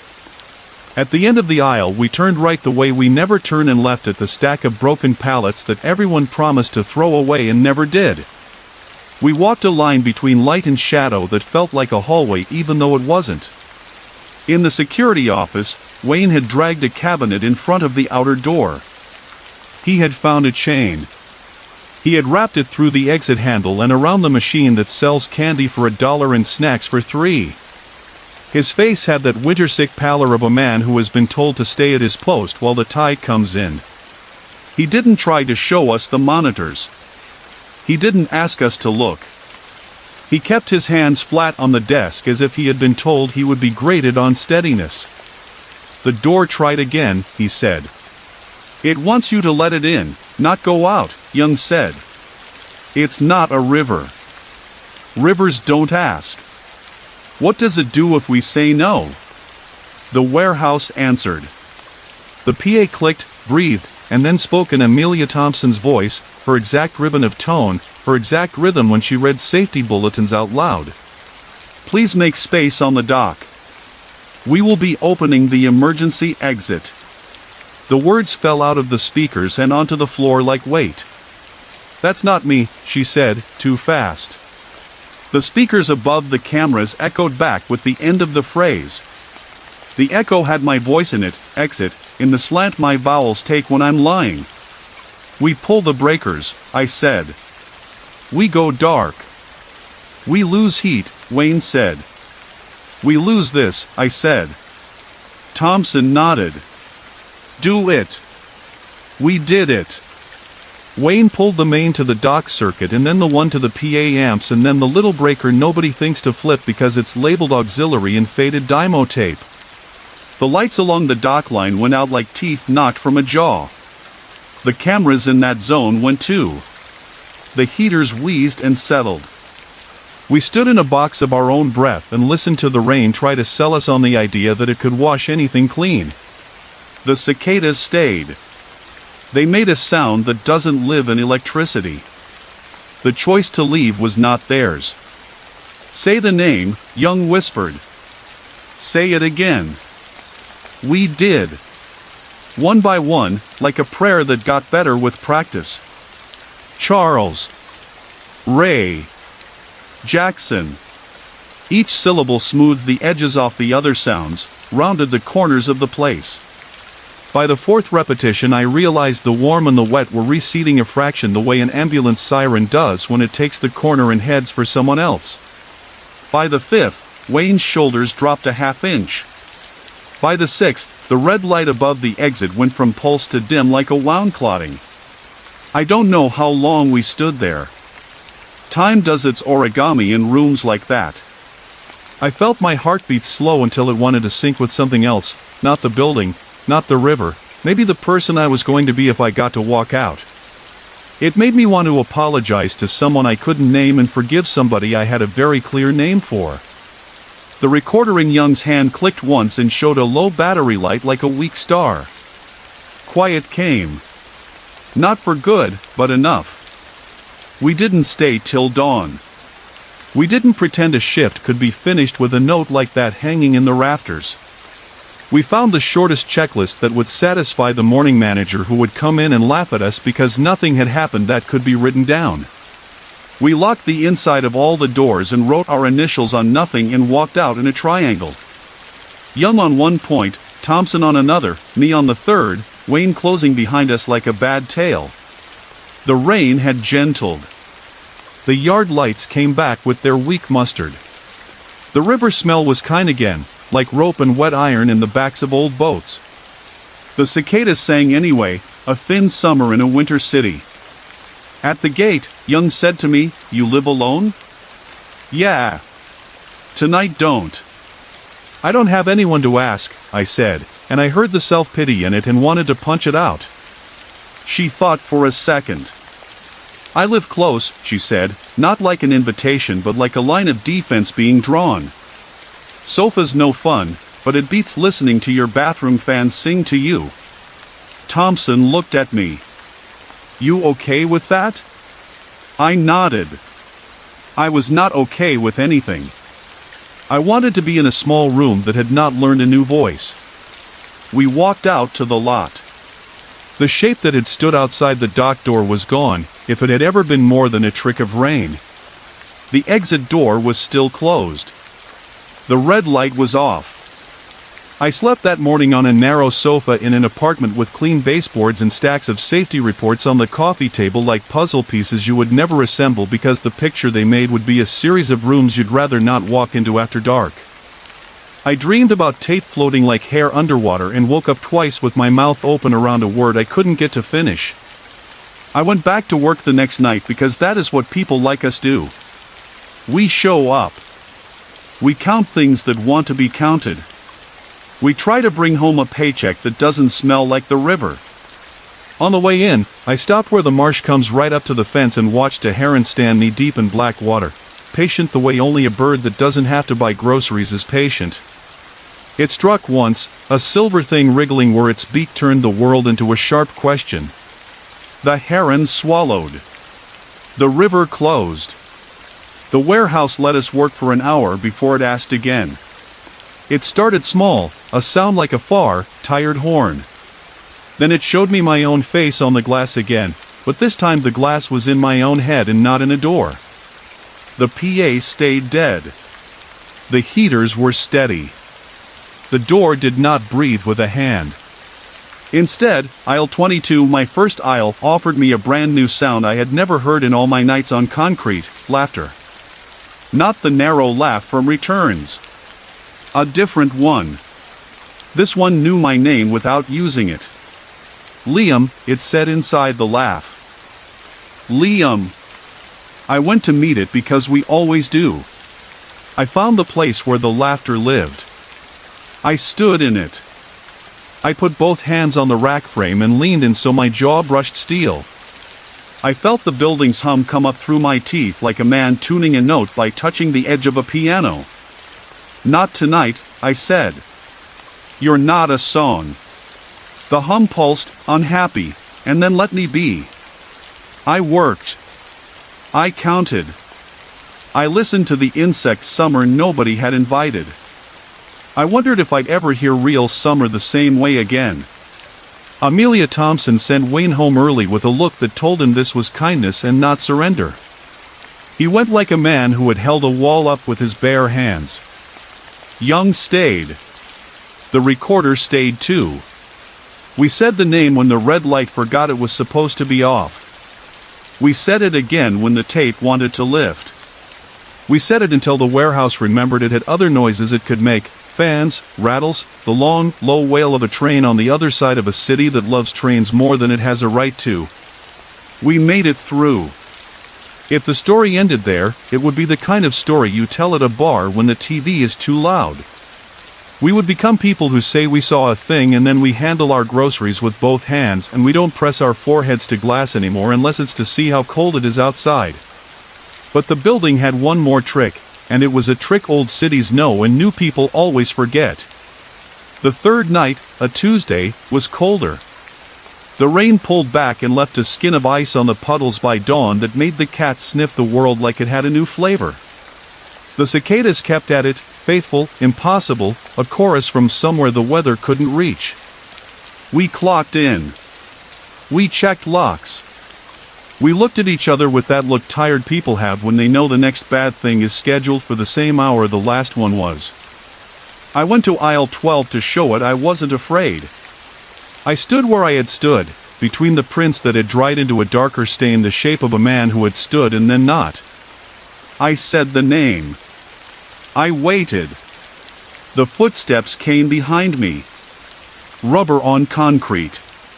The slow, sliding confidence of someone who has chosen their ground. I didn't turn. You don't turn until you have to. I let the sound get close enough that it lived in my shoulder blade. I smiled because I needed to break something in my body, and smiles break small things in kind ways. Charles, I said. We're not opening the door. The voice that spoke my name wasn't Wayne. It wasn't either Amelia. It was mine. Liam, it said inside my right ear. We're already open. I turned then. You can't keep a rule like that forever. I turned and saw no one on the floor in the shape of someone above me in the rafters where it was never built for people to be. The shape leaned forward on a beam with his arms extended like a man peering off a balcony at a parade he's not sure is worth the confetti. The shape lifted its head. It had my mouth. It had my eyes. One of its eyes had the line my eye has from where a bottle found me in a bar in a different city years ago when the scar has to pick its weather same as me. Come down, I said to my future. We'll walk out.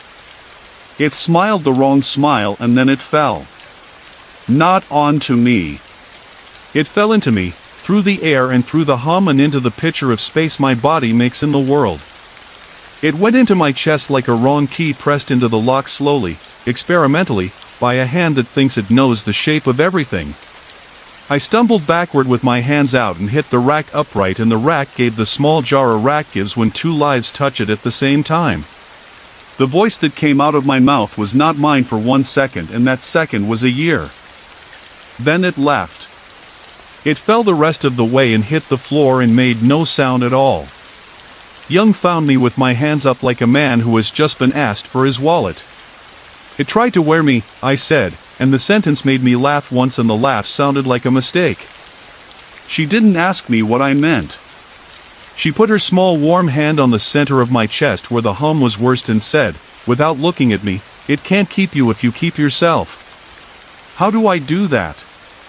I asked. "Give me steps. Give me a list." "No list," she said. "You say your name. Like a person. And if the building tries to sing over you, you sing louder."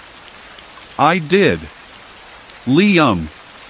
Then again, louder, without shame. Liam Allen. The name bounced off cardboard and steel and came back the way names do in rooms that have learned to like them. The warehouse quieted, not because I made it, but because it decided to let me go for now. The cicadas carried the edges. The river took the rest. Nights after that weren't simple. The screaming didn't stop. It got choosy. It came when doors lined up wrong, or when the doc took a certain deep breath and held it too long. It came when someone brought in a return with a face on the box that looked too much like someone we loved and then pretended not to see inside the plastic. It came when Wayne's hand shook and he asked for a break and didn't use it to leave the room. It came when I said my name and the building said it with me like it was helping. We learned. We learned to say the names of the dead without letting them borrow our mouths. We learned which breakers to pull and which to leave. We learned to walk together and not give the building its favorite geometry.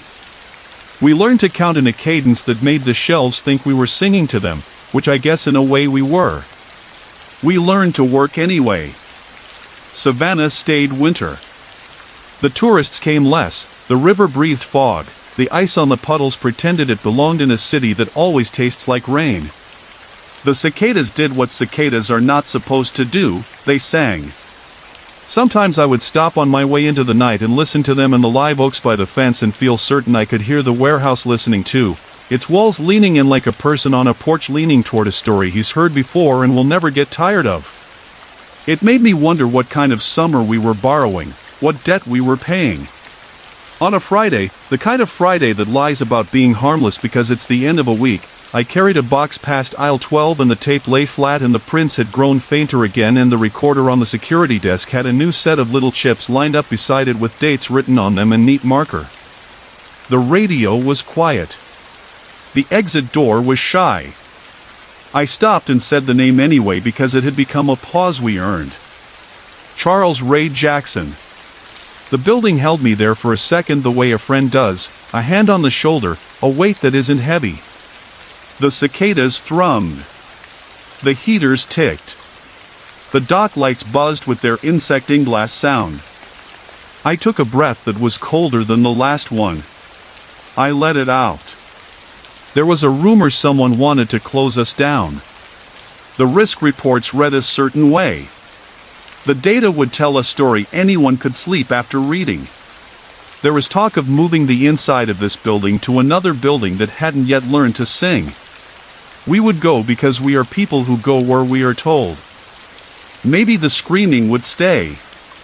Maybe it would follow the names it had learned like a stray dog following a truck with the tailgate down. If it does, if my name gets into a room where it doesn't belong, I'll step into that room and put my hands on steel and say it until it remembers it is mine.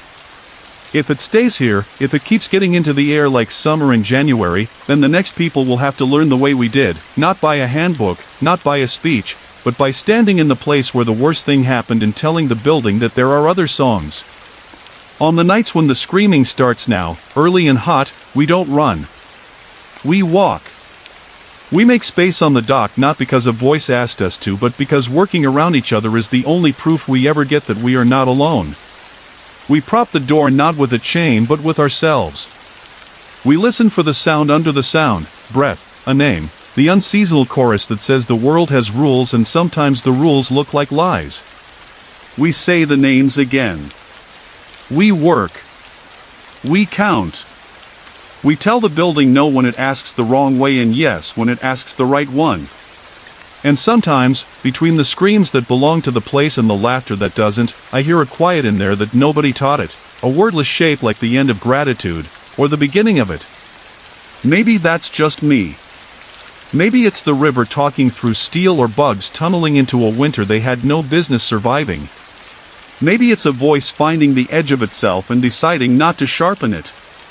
Savannah goes quiet in winter, they said. It doesn't. Not where we work. There's always something humming, fans or lights or insects nobody invited.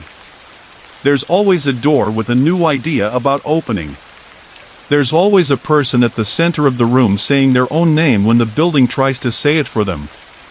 And there are nights, not every night, where the warehouse can't help itself. It leans in and makes a sound like a person about to speak, one that gathers and gathers and doesn't break. We stand there with our lists and our scanners and our tired shoulders and we wait with it, the way you wait with anyone who's about to decide what they are. We wait, and then we go back to work. We always go back. The river wants what it wants. The city breathes fog. The cicadas keep singing, and the warehouse keeps the rest. Story 3. The delivery that arrived without a driver. The heat stayed late over Boulder that week, the kind that doesn't sweat but scours. By closing time, the air on 28th Street felt like it had been left inside a parked car. Dry winds were carrying dust across the road, lifting it from the shoulders and tossing it in thin veils that made the stoplights look like they were blinking through gauze. I had just flipped the sign to closed at Front Range Pack and Ship when the reversing beep of a box truck floated down the alley like a metronome. Beep, beep, beep. I didn't have any scheduled drop-offs that late. We stopped accepting freight at 5, and it was past 9, the kind of hour when Pearl Street goes from buskers and strollers to long shadows and locked doors. I stepped into the alley, propping the back door with my foot. The wind pushed grit against my ankles. The truck eased into view, plain white body, no company logos, the kind you'd swear you've seen 1,000 times and could never describe for the police. It rolled past the dumpster and centered itself against our dock like it had done it 100 times before. The engine never idled. The lights weren't on. No one leaned out from the window to wave. When the tail finally kissed the dock bumper, the truck stopped with a soft shudder. Hello? I called. You're late. You can't leave it here overnight. Silence. The wind threaded itself through the corrugations of the trailer, making a hollow, fluted sound. I grabbed the dock handle and pulled the ramp down. The metal groaned and settled. Buddy, you can't park here, hey! I climbed the step and peered through the gap of the cargo doors. It took a second for my eyes to adjust. One pallet. Shrink-wrapped. A single crate, banded in black straps like a box someone didn't want getting out. The label was bright, fresh, printed on thermal paper that still had the faint scent of warmed machinery. Consignee, Front Range Pack and Ship. Attention, Ethan King. Secondary, Isabella Walker. Boulder, Colorado, 80302. Special instruction, signature required. Do not leave with driver. The hairs lifted on my forearms before my brain formed a thought. My name. Isabella's name. It wasn't impossible people shipped to my store for area pickup, but the do not leave with driver was wrong. You leave with a driver or you don't leave at all. I knocked on the cargo door. No answer. I walked the length of the truck and tried the cab. The door opened to a hot breath of vinyl and dust. No keys. No driver's bag. No coffee cups. The seat was pushed back a notch farther than most guys I knew would set it, but otherwise it was immaculate, like a vehicle on a lot, not one that had just reversed into my dock a minute ago. I pulled my phone and called the only person who would come fast without an argument. "You still on shift?" I asked. "Until midnight," Liam Adams said. He worked security for the strip of businesses that included my shop. "What's up?" "I have a truck," I said. "Without a driver." He laughed. "Stolen, you mean?" "No, it backed into my dock. By itself." There was a pause. "I'll be there in 2. While I waited, I took a photo of the plate, except there wasn't one. The bracket was there, empty. The screws were shiny and new. I circled back to the rear and ran my fingers around the seal of the cargo doors. The padlock hung open and used. The metal felt warm. Liam came quick, the bobbing beam of his flashlight announcing him before his boots did. He was younger than me by a few years, taller, with that rangy posture you get from walking parking lots alone. He squinted up at the featureless rectangle of the truck and whistled softly. "Yeah," he said, "I see what you mean. You checked the cab?" "Empty." He tried the turn signal just in case. "Nothing." Then he shouldered the cargo door and it swung wide on well-greased hinges, the interior light clicking on like a retail display. The single pallet took up the center like a stage. The crate was industrial, plywood edges, metal corners, banded tight. A handheld scanner lay on top of the pallet, face down. "Touch that?" Liam asked. "No." He flipped it over with a knuckle. The screen glowed to life as if it had been on the charger all day. The manifest populated with a cheerful chime. Route 739A Foothills. Current stop, Front Range Pack and Ship. Recipient, King, Ethan. Signature, required. Liam angled the light at me. "You messing with me?" "I swear," I said, and I meant it, but I didn't believe it either. The scanner mapped a series of gray dots through the city like breadcrumbs: Volmont, Mapleton, Baseline, Broadway, curving out towards CO 93 and back again. The estimated times were in the future, arranged like a neat row of dominoes. I watched the dot for my stop pulse. The wind lifted another sheet of dust across the alley. It hissed as it moved, a sound like pouring rice. "We should call it in," Liam said. "To who?" "There's no company name." "Tow it, then. After we get this thing off. It's on my manifest." He looked at me like I was speaking for the truck. I wasn't, but the part that keeps lists in my head, that balances cash drawers and matches checkboxes to human faces every day, was screaming to move it off the dock and lock the door. It wasn't just fear. It was habit. Liam nodded at the label. "You know an Isabella Walker?" "Barista 2 doors down," I said. "I sign her shipments sometimes." "You should get her," he said. "If her name's on it." I thought about waking up a neighbor for a package we didn't ask for at almost 10 p.m. But I dialed anyway. She answered on the second ring, sounding alert. "Did I leave my charger at your counter again?" she asked. "No," I said.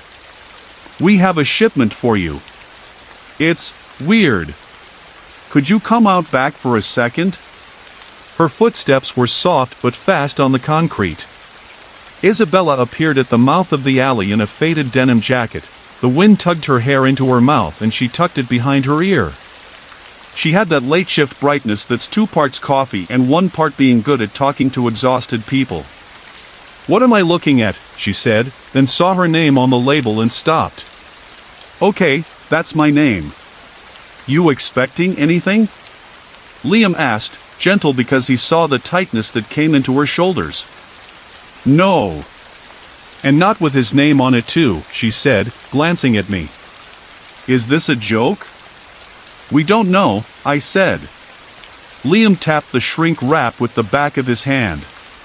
It quivered, the banding creaked against the metal corners. For the first time, I realized I could hear something inside. Not a rattle, not anything moving. A pressure.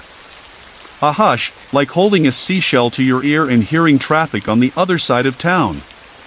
It made my stomach clench. We get this off, we open it, Liam said, practical. Then we decide. He freed the pallet jack and slid it under the crate. When he pumped the handle, the weight came up too smoothly, heavy, but balanced, like it had been measured to the ounce.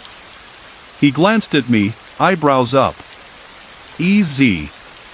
We rolled it into my shop under the rattling, buzzing fluorescent light that made everything look a degree uglier than it really was. I shut the dock and set the deadbolt. The handheld scanner sat on the counter where Liam had put it, screen bright, waiting for a signature it wasn't going to get. Do we cut it? Isabella asked. Carefully, Liam said. There's some give in the top. We can pry. I went into the back and came out with a flat bar and a box cutter. The moment the blade bit the wrap, the scanner chimed again, as if we had scanned a barcode we couldn't see. Attempt 1. Leave if no answer, no. Return to sender, if opened. The room felt smaller. Isabella's eyes flicked to mine.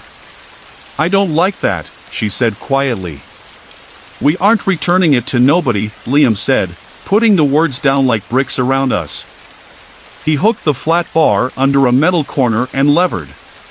The lid gave with a small, clean pop. He set the panel aside and peered into the dark. What is it? Isabella asked. I don't know, he said, and then I did, because the smell rose up and hit the back of my throat. Hot brakes. Rubber ground into asphalt. Dust so dry it goes past your nose and straight to your mouth. I leaned in beside him. The crate wasn't full of merchandise. It held a single object set in foam, cheap but heavy, the plastic gone amber with age. A CB radio. The kind long-haul drivers used before cell phones ate everything. The microphone curled on a coiled cord like a sleeping snake. A rectangle of dead LEDs waited on the faceplate. As we stared, the radio clicked. The LEDs blipped. The speaker coughed in a burst of static that sounded like wind scraping a field fence. Then a voice, flat and automated and wrong because of what it was saying.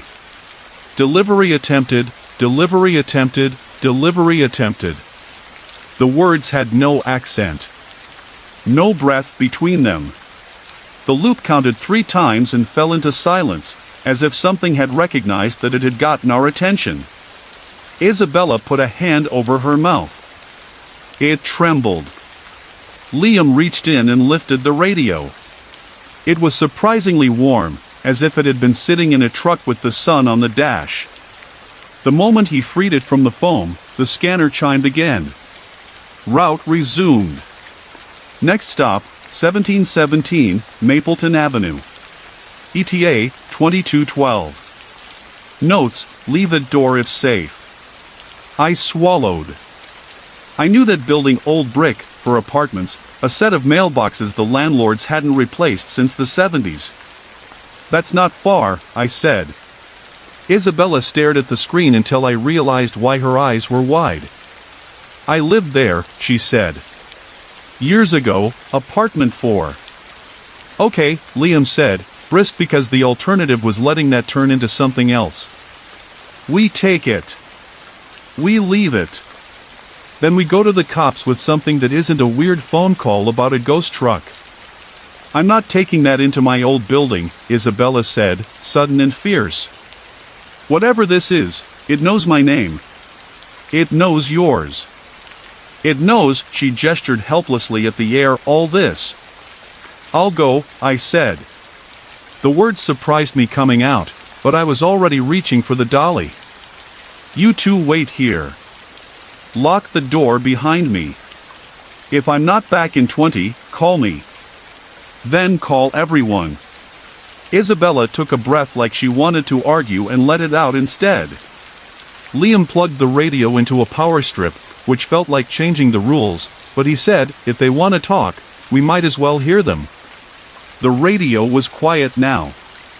It watched us, mute. In the alley, the wind got another handful of dust and threw it. Dry grit hissed around my shoes. I loaded the crate into my van and slammed the door. The route on the scanner updated with cheerful certainty, a toy telling a child how to get home. Driving up Mapleton felt like stepping back into a version of Boulder closed a decade ago and left in a cabinet. The tree canopies stitched the sky darker. Old porch lights burned in honeysuckles. My turn signal ticked in a steady, sane rhythm. When I pulled up outside 1717, the building looked exactly how I remembered it. I'd carried packages inside there 1,000 times and never been scared. That felt like a life I'd dreamed. I rolled the crate to the front steps and set it against the screen door. I did not ring. The scanner vibrated in my hand like a small animal trying to break free. Leave at door, yes. Photo required. I pointed my phone. The flash blinked. On the screen, the crate looked like a crate, the door looked like a door. The only wrong thing was the dust caught in the light. It hung in the air in a net, not random, not a swirl. For a second I saw straight lines like handwriting. King. Walker. Adams. Then the wind blew and it was gone. I stepped back quickly, like I would step from a rattlesnake I didn't see until my boot was already coming down. The scanner chimed. Delivered. The word was so bright and certain that it made my scalp prick. Something behind the door moved, barely a shadow. I didn't wait for whoever lived there now to open and ask me questions I couldn't answer. I rolled the dolly to the van, threw it in and slammed the hatch. The air felt thinner than it had 10 minutes ago, like the wind had taken more than dust when it passed. Back at the shop, Liam and Isabella were standing at the counter too still, like people pretending they hadn't moved since I left. Delivered, I said. Isabella exhaled. Okay. Not okay, Liam said, and turned the radio up a notch. It was speaking again, under a sheet of static. Proceed to next, proceed to next, proceed to. The scanner chimed, interrupting with its cheerful certainty. Next stop, 3100 Baseline Road, SA Corner. ETA, 2231. Notes, contactless. Baseline. Gas station on the corner that always smelled like diesel even on a clean day. I looked at Isabella. She was staring at the address like a street name could be a threat. My brother, she said softly. That's where she stopped. When she finished, it was all air. That's where he was hit. The room changed for me in that moment, the way an empty room changes when you realize someone died there. The fluorescent light buzzed louder. Somewhere in the duct, a piece of foil shivered with the AC that wasn't on. I'm not playing with this, she said, and folded her arms like she could hold herself together that way. Not if it's about him. Liam rubbed his jaw. He wasn't as expressive as she was, his stillness told me what he was choosing not to say. Sometimes, he said carefully, things line up because there are only so many places where things happen. Corners. Intersections. Docks. It doesn't mean it knows, Isabella finished for him, but her voice didn't have the strength the denial needs. After a moment she said, "What did it say after you left?" Liam looked at the radio. The LEDs weren't meant to be read from across a room, but I had the sense you could, if you stopped trusting your eyes and let a different part of you look. Mostly proceed to next, he said. And something else, once. Thank you for driving. I rolled my shoulders against a chill that didn't belong in a summer not quite night. We go, I said. We see what it's going to do without us. Then we call the cops and let them call tow and let them call whoever they want." "No," Isabella said. "I'm going with you." Her tone had the weight of someone who'd stood at the corner of baseline and cried into her hands until she ran out of tears. I nodded. Liam grabbed his keys. We took my van, because if we'd taken the truck we would have admitted something out loud that none of us were ready to say, that it would have let us. The scanner rode in the cup holder like a little oracle. The route sketched itself again, gray dots gleaming in a path, and we followed, because the alternative was not following something that already knew our names. The baseline gas station was half lit. A lone guy in a beanie filled his tank with his back to us, the nozzle clicking in that hollow, echoey way that made the night feel emptier. Across the street, a small roadside memorial had been reduced by weather to a thin, tired bouquet in a plastic sleeve.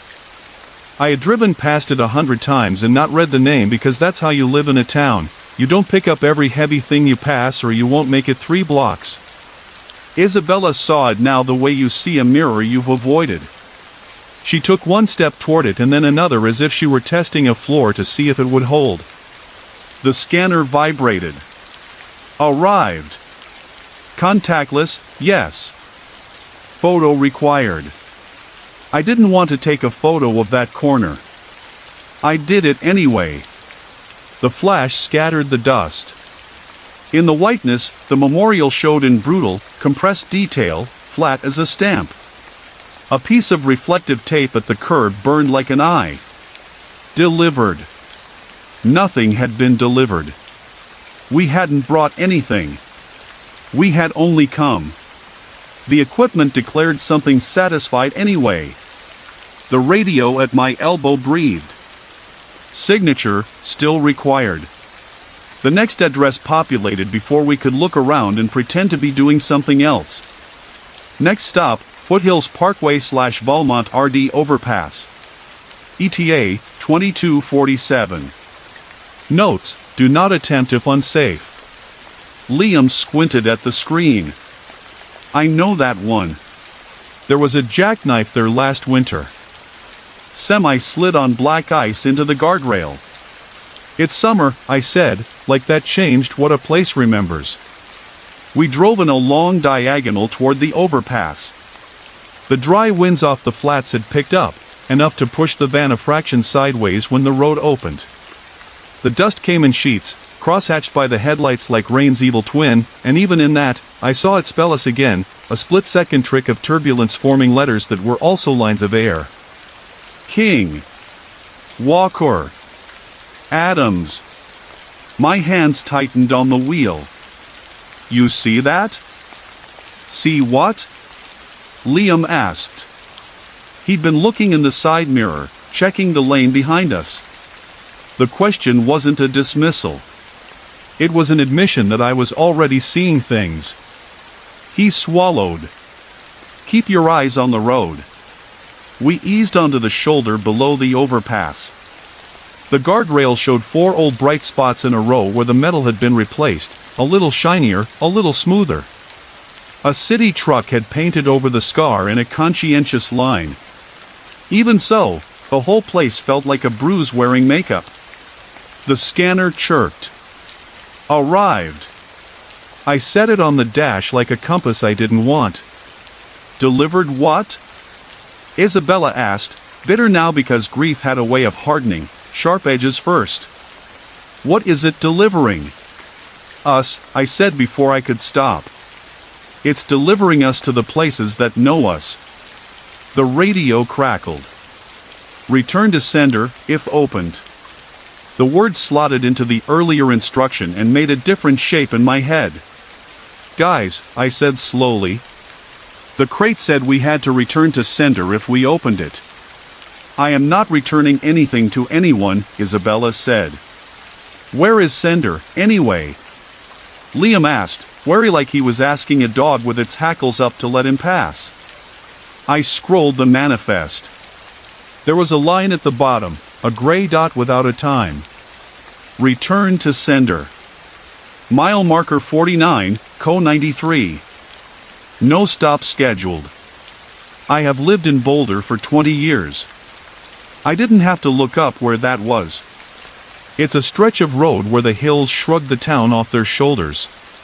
The Flatirons lean in there. The wind runs fast and mean even when the rest of the county is asleep. There are crosses there, tucked in the cheatgrass, more than you ever see from behind the wheel. We call, Liam said, no vote in it. We call the state patrol. We say we found a truck on a dock and we found a crate and it delivered us to a ghost route, Isabella said. Yeah. They'll love that. I realized something then that made my stomach flip, like I was standing on a loading dock that didn't quite touch the truck bed. Where's the truck? I asked. We drove back to the shop faster than the wind pushed us. As we turned into the alley, my headlights touched the blank spot where the truck had been, like a hand on an empty bed. The dock ramp was down. The door we had locked was locked. There were tire tracks in the dust, but they didn't go anywhere. They curled in a slow arc into the spot and stopped, as if the truck had backed in from the sky. Liam stood in the alley with the light in his hand and looked like a man who was trying to piece together an accident he hadn't seen. We're done, he said.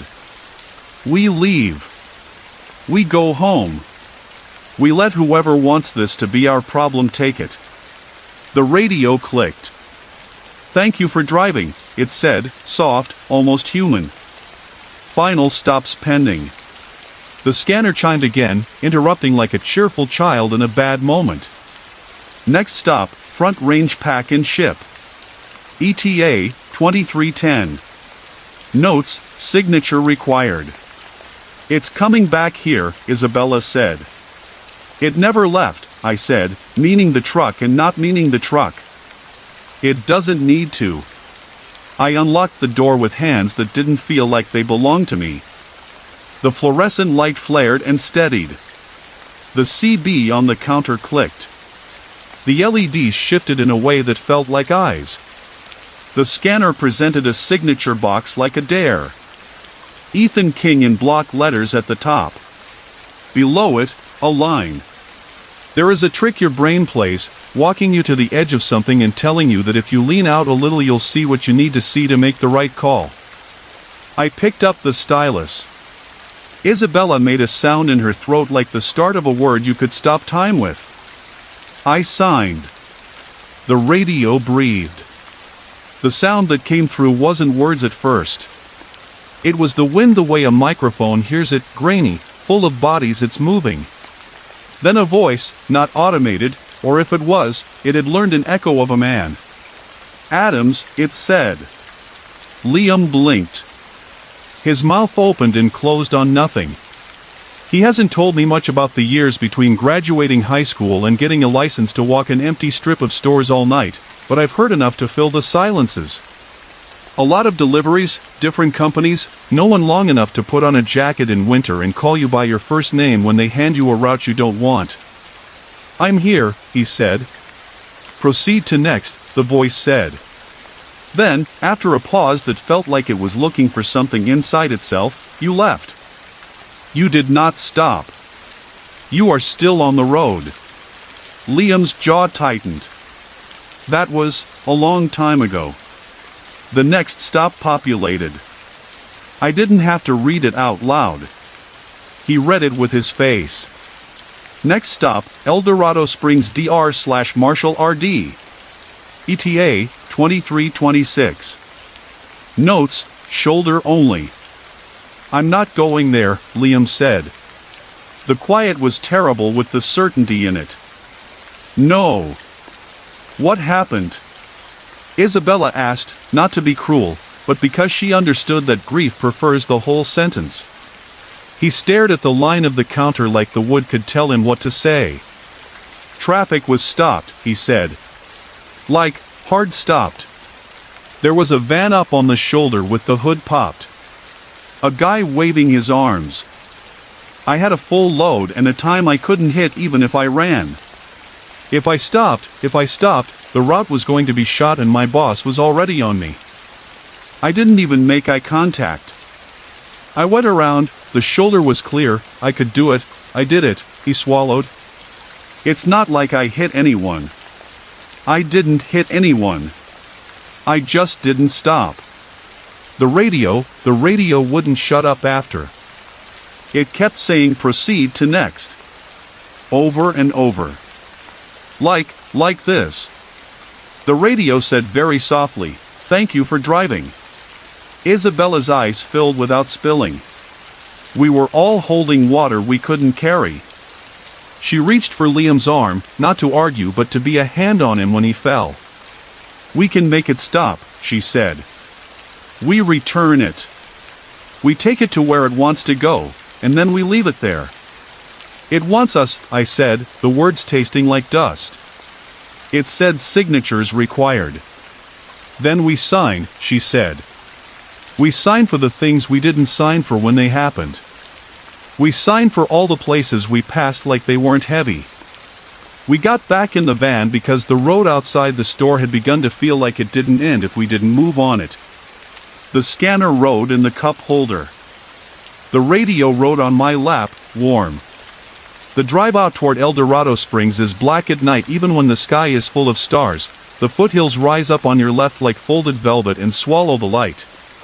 Dry winds carrying dust across the road made the guardrail flash in the headlights and vanish. I could feel the van's tires play a half-step on the rumble strip like fingers on a nervous knee. We found the shoulder by the faint shine of shattered safety glass no one had bothered to sweep in the last windless day. Liam got out first. He walked to the place where the pavement turned to a slab of dry dirt and stopped like he was arriving where the road inside him had ended. The scanner vibrated. Arrived. Signature required, Adams, Liam. He stared at the box like a man looking into a camera at the DMV, the kind of lens that shows you exactly what you look like under fluorescent lights. Then he took the stylus and wrote his name slowly, carefully.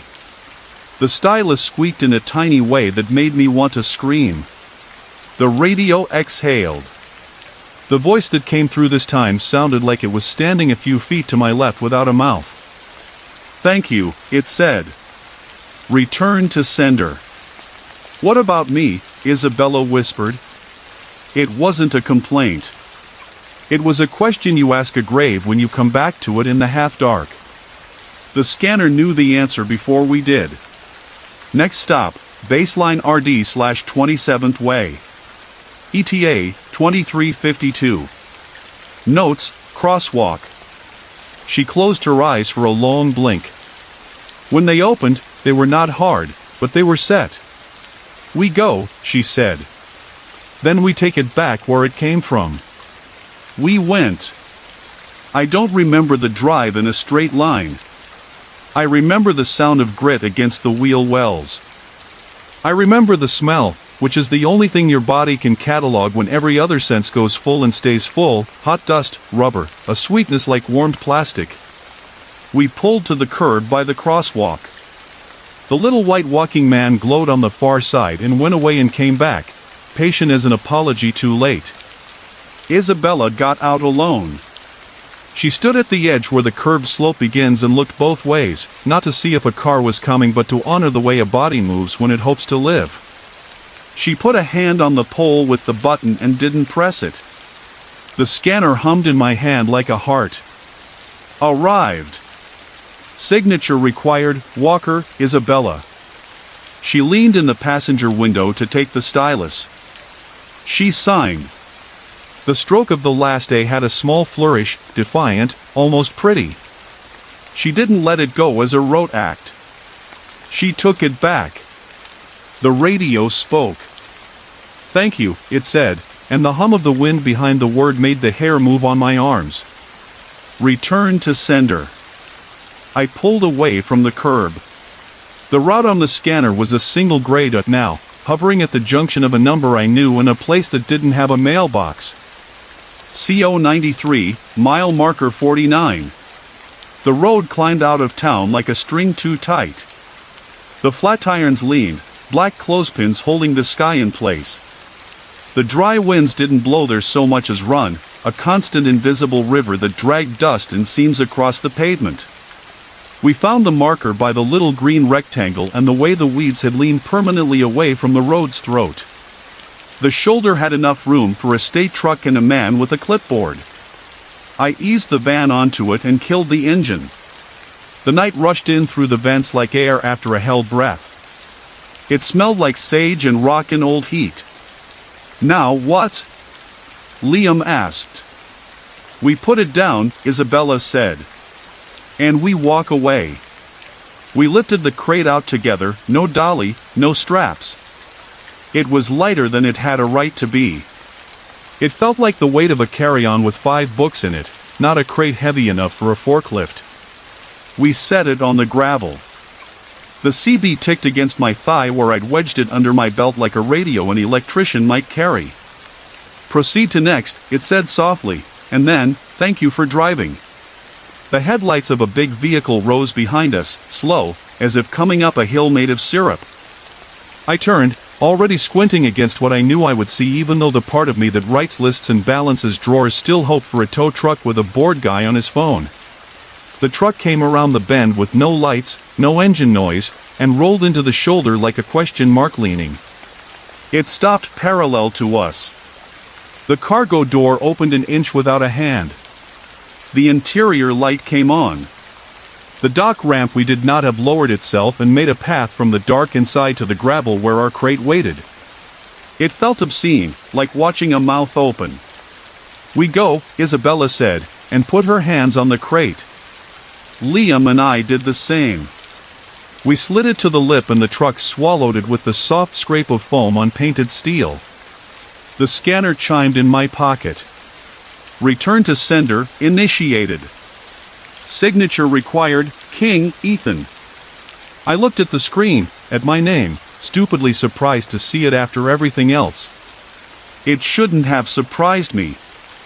From the beginning, the crate had wanted me, or the route had wanted me, because the dock was mine, because the place with the lock was mine, because someone has to be the first pen stroke on the line if the form's going to be filed. I signed. The letters came out blocky, like a child's. The stylus hesitated in the top of the K and I felt a drag, as if something wanted the line to go a different way. I finished it anyway. The radio hissed, then cleared like a throat. "Thank you," it said. Completed.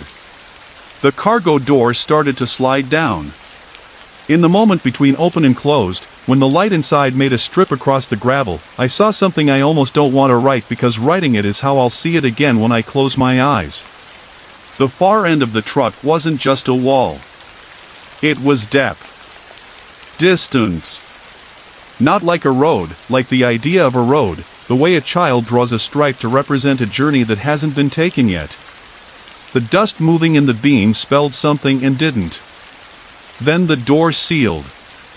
The truck did not pull away. The wind moved around it like water around a rock.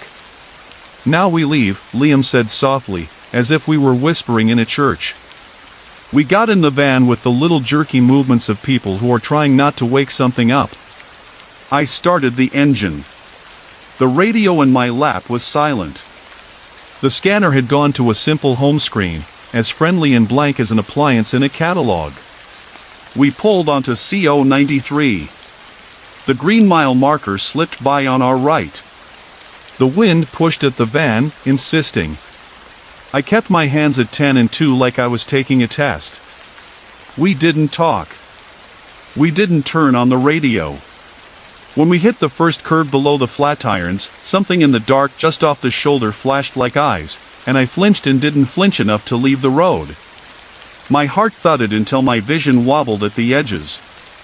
We reached the intersection at baseline and stopped at a light that suddenly felt like grace because it told us what to do without asking where we had been. We drove to the shop. The alley was just an alley, which is to say it wasn't. Dust had settled in a thin crust over the dock ramp like flour on a counter. I unlocked the door. The fluorescent light hummed. We stood inside my store and breathed and waited for the truck to arrive, or for the radio to speak, or for the scanner to tell us how many stops were left. Nothing happened.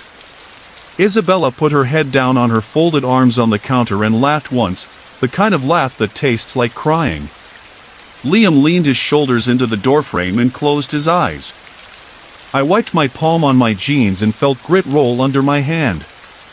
The night went on being a night. The wind died around 2. The dust settled on the blacktop in a film you wouldn't see unless you looked for it. We sat until the AC kicked on once and off and the clock said it was late enough to call it morning if you lied. We agreed not to tell anyone, not immediately. We would wait and see if someone called about a missing truck. We would watch the news for a story about an accident on CO93 we had somehow participated in. We would. When they left, I stayed and made coffee for myself on the little machine by the breakroom sink because it was something I could do with my hands that wasn't signing my name. When I came back to the counter, the radio was where I had left it and not exactly. It had rotated a quarter turn, microphone cord draped a different way. I froze, cup hovering. I hadn't heard it move. There was dust on the counter I would have sworn hadn't been there, a little stripe, the barest trace, like a small tire had rolled through it and left a line. I set the cup down. I reached out and put the radio back the way I remembered it. It felt warmer than the room. "Thank you for driving," it said very softly, almost inside the plastic. I looked up, startled. The scanner was blank. The door was locked. The sun had just broken past the roofline of the building across the alley, a thin blade of light that found the dust in the air and made 1,000 small specks into a moving veil. For a second, for less than a second, I saw 3 names written there in that brightness with the hand of the wind. King. Walker. Adams. Then the AC kicked on and the veil dispersed.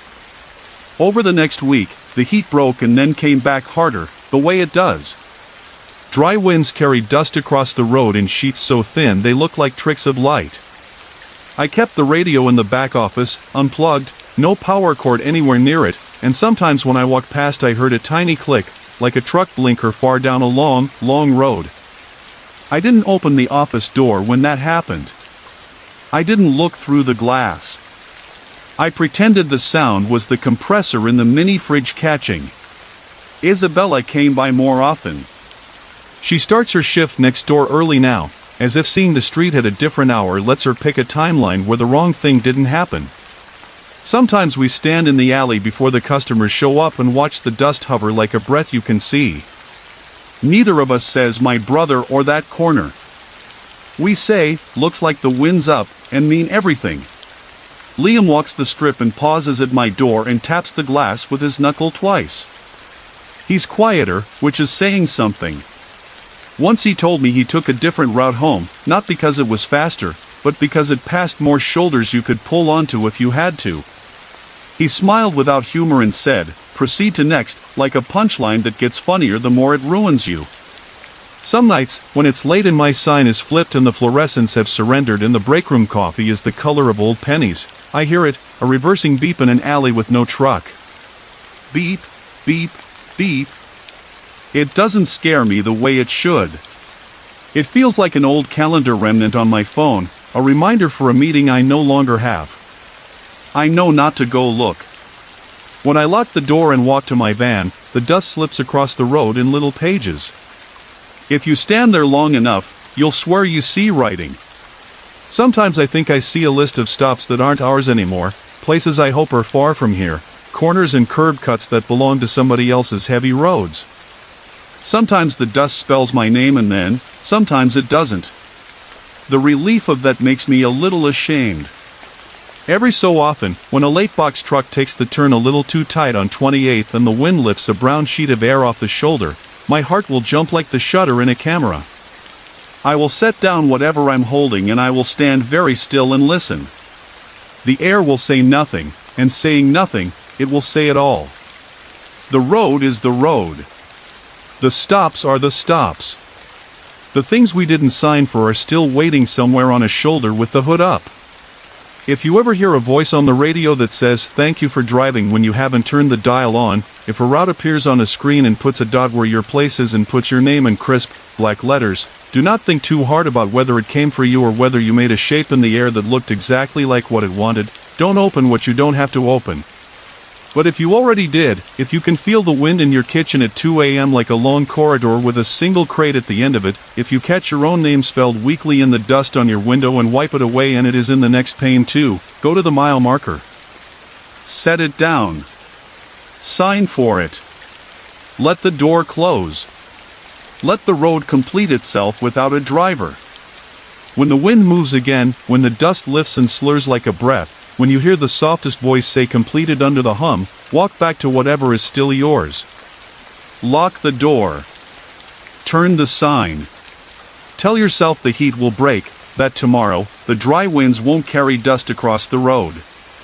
And if, at some point, a box truck slips into your periphery and centers itself exactly where it needs to be, and you can't see who's inside because there is no one inside, and the brake lights don't glow because there is no foot on the pedal, and the cargo door opens just a little, look down at your hands. If they are empty, if they are clean, if they are holding someone else's name, let the wind take that name out of your palm, watch it break into specks and lift and come together and lift again. Then go back inside. You can hear the scanner's cheerful chime even when it isn't there. Delivered, delivered, delivered. Story 4. The book returned after 50 years. The bin of overnight returns was still dusted with snow when Charlotte Baker slid it through the receiving slot in the back hallway of the Lusac Library. It was spring in Anchorage, but the streets were buried under a clean white layer that had fallen before dawn. It softened everything, the plows, the footfalls on 36th Avenue, the way the ravens sounded like someone stirring stones in a jar. The fluorescent lights trembled to full brightness. Charlotte's breath ghosted when she exhaled near the drafty door, a thin thread of cold from where the seals didn't quite meet. She reached into the plastic bin and touched a book that was colder than the rest. It was wrapped in brown paper with twine, the sort of package people tied in black and white movies. There was no note, just a thin, brittle feel under her fingers and a smell that didn't belong to a library, brackish, like Nick Arm at low tide. She brought it to the desk, cut the twine with the edge of her key, and peeled back the paper. The title was stamped into a salt-stained cloth cover, Anchorage and the Sea Roads. The library stamp was old, a circular ink mark from the downtown building that hadn't stood for decades.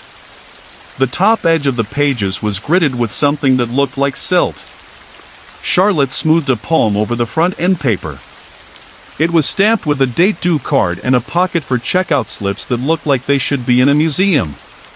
The last date punched into the card was May 2nd, 1975. The borrower's name had been written in blue ballpoint that had bled gently into the paper, Charlotte Mitchell. The letters had a careful dignity. A second line had been added in tidier handwriting, different pen, darker ink. Return by, within 6 weeks, or penalty assessed. The word penalty had been underlined twice, once lightly, once very hard. There were faint indentations below the underline like someone had pressed while their hand shook. Charlotte's thumb hesitated on the spine. A coil of air slid along the hall and made the flaps of the book cover whisper. She opened to the middle. The book wasn't stories, it was diagrams and tide charts, photographs of the mudflats like miles of coffee poured slowly onto a plate, notes on currents, on the gray silt that could grab a boot and hold it like a mouth. There were pages about people who went out to the Nick when it looked like land and found out too late that it wasn't. There were warnings in plain bureaucratic language almost gentle about something that wasn't gentle at all. She tucked the book under the overhead light and pulled up the library system to scan it in, already guessing it wouldn't register. It didn't. The barcode was pre-ISBN, the record format sounded like it came with punched cards. She tried the title as a keyword. Nothing. The catalog's error beep was too cheerful for the way her neck felt. The security office door was cracked. The night guy, Lucas Young, was still on shift, drinking something with steam on it and watching 4 cameras that showed the quiet, bright aisles they loved and guarded. He had that look of a man who listened for the building's breathing. "You gotta see this," Charlotte said. She held the book like she was bringing him a found baby bird. "Spring snow always brings in the weirdos," Lucas said, but his tone was gentle. He touched the package with one finger. He smelled his fingertip. Ship Creek. Or someplace that thinks it's a creek.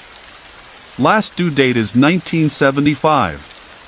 Borrower is Charlotte Mitchell. Lucas's eyebrows went up. He did a slow stage look from the book to her. "We got 2 Charlottes and 1 book between us. That's already a folklore problem." He ran his finger along the camera recorder, back to 5 a.m., 4:30, 4 o'clock, 3:30. The snow outside on the loading dock was clean at 3. At 3:12 a.m. Raven hopped into frame and looked like a judge. At 3:20 there were footprints that hadn't been there a moment before, not appearing step by step from the side, not originating in a way that made sense. One frame they weren't there. Next frame the snow outside the returns door showed a small cluster of overlapping prints, a dance of someone shifting in place. Then in the next frame the slot jostled and a shape like a shadow leaned close. The body never appeared, but something touched the camera lens. The picture stretched and flexed. "You're going to say wind," Charlotte said. "Wind," Lucas said. His voice didn't put a period on it. Charlotte carried the book to the circ desk, set it down on the mat where returns dried, and called the number for the city archives. The woman who answered had a voice like she'd been seated among paper for a very long time and liked it. Charlotte described the book. The pause was a minute long. "That title is in our records," the archivist said. "It's one of the volumes that never made the move when the downtown building closed. It went missing in the 70s. There was a note about a patron, and a late notice that was never fulfilled." "What happened to the patron?" "I only have a name. Charlotte Mitchell. And a single clipped article. Young woman missing from a boarding house near 5th Avenue, last seen with a book under her arm." This was June 1975. The article mentioned she worked part-time at a diner on 4th, that she had a sister. It mentions the earthquake a decade earlier like it was still happening. It was a style then to mention the 1964 quake in any story that felt like the ground wasn't trustworthy. "Do you have contact for the sister?" There was paper sound.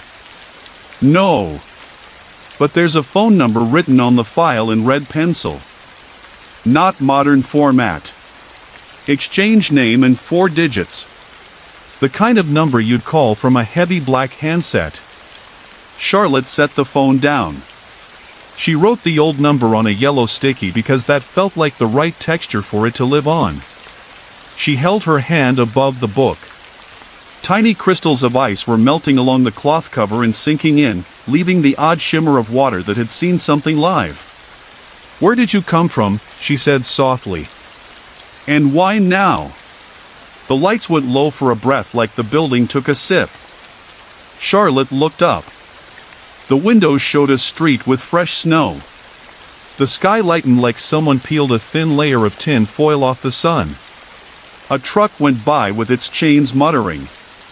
In that quiet, the book turned a page.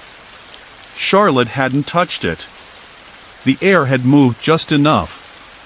The page was a photo with edges like the white was trying to creep in and erase it.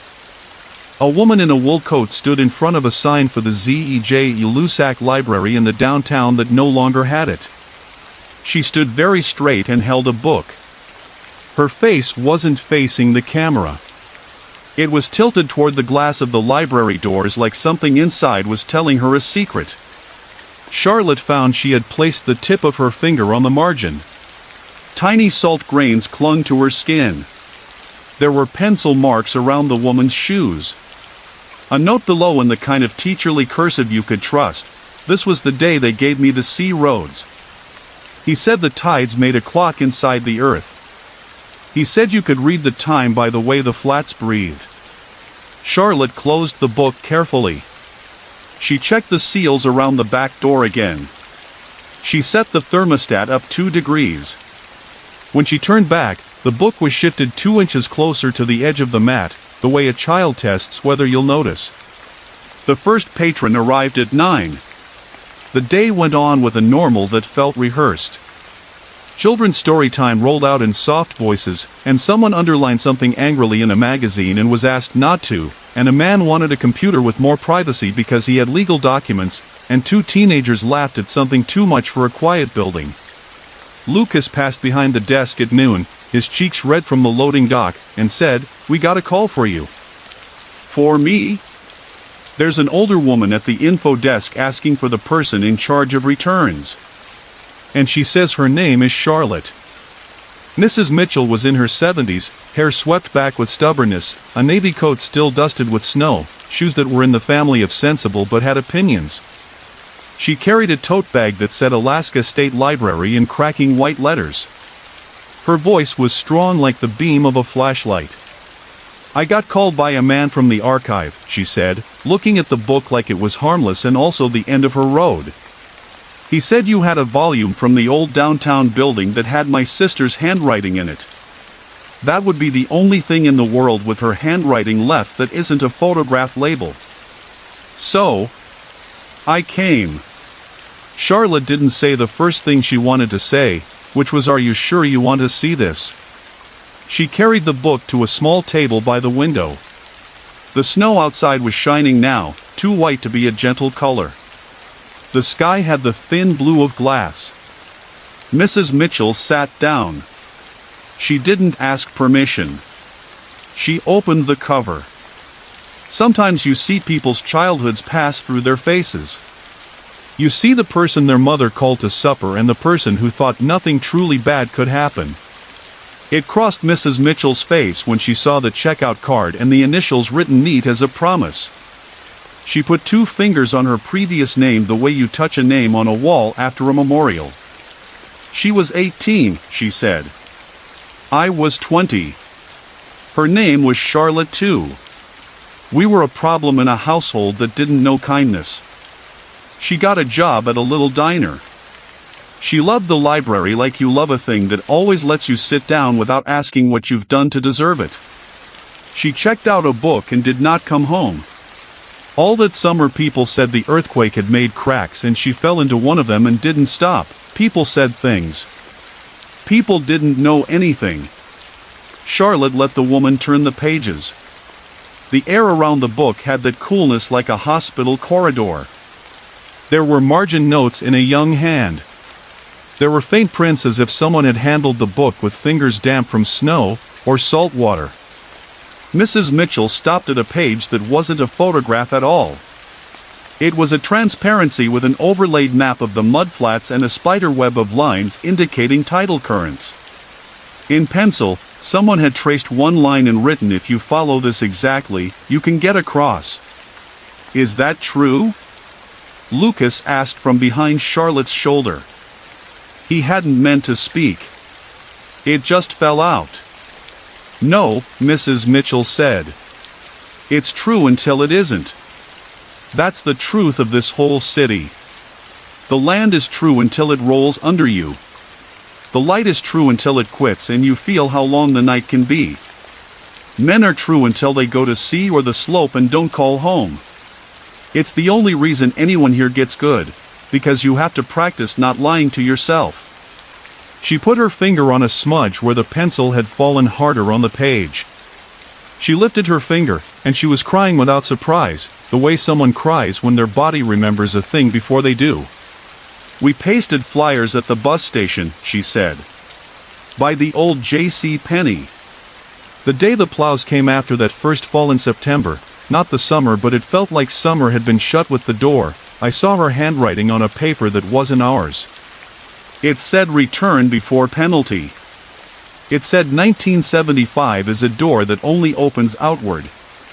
I thought it was a cruel joke." The lights skated again. The radio behind the desk stuttered and came back. Charlotte was aware of her own heartbeat in her neck. The book did its breathing thing, pages lifting slightly and settling. The transparency map made a papery little sound like a tongue wetting dry lips. "We're closed for an hour this afternoon for staff meeting," Charlotte lied, because she wanted to give whatever this was a room indoors.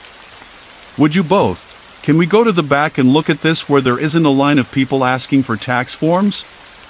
Lucas locked the door, flipped the sign, and stood at the returns desk the way a guard stands at a gate. They went into the small meeting room where sometimes lit class reconciled with math class. The snow outside was bright enough to cast moving light on the carpet, the motion of what little traffic there was. The book looked better here. It didn't look good.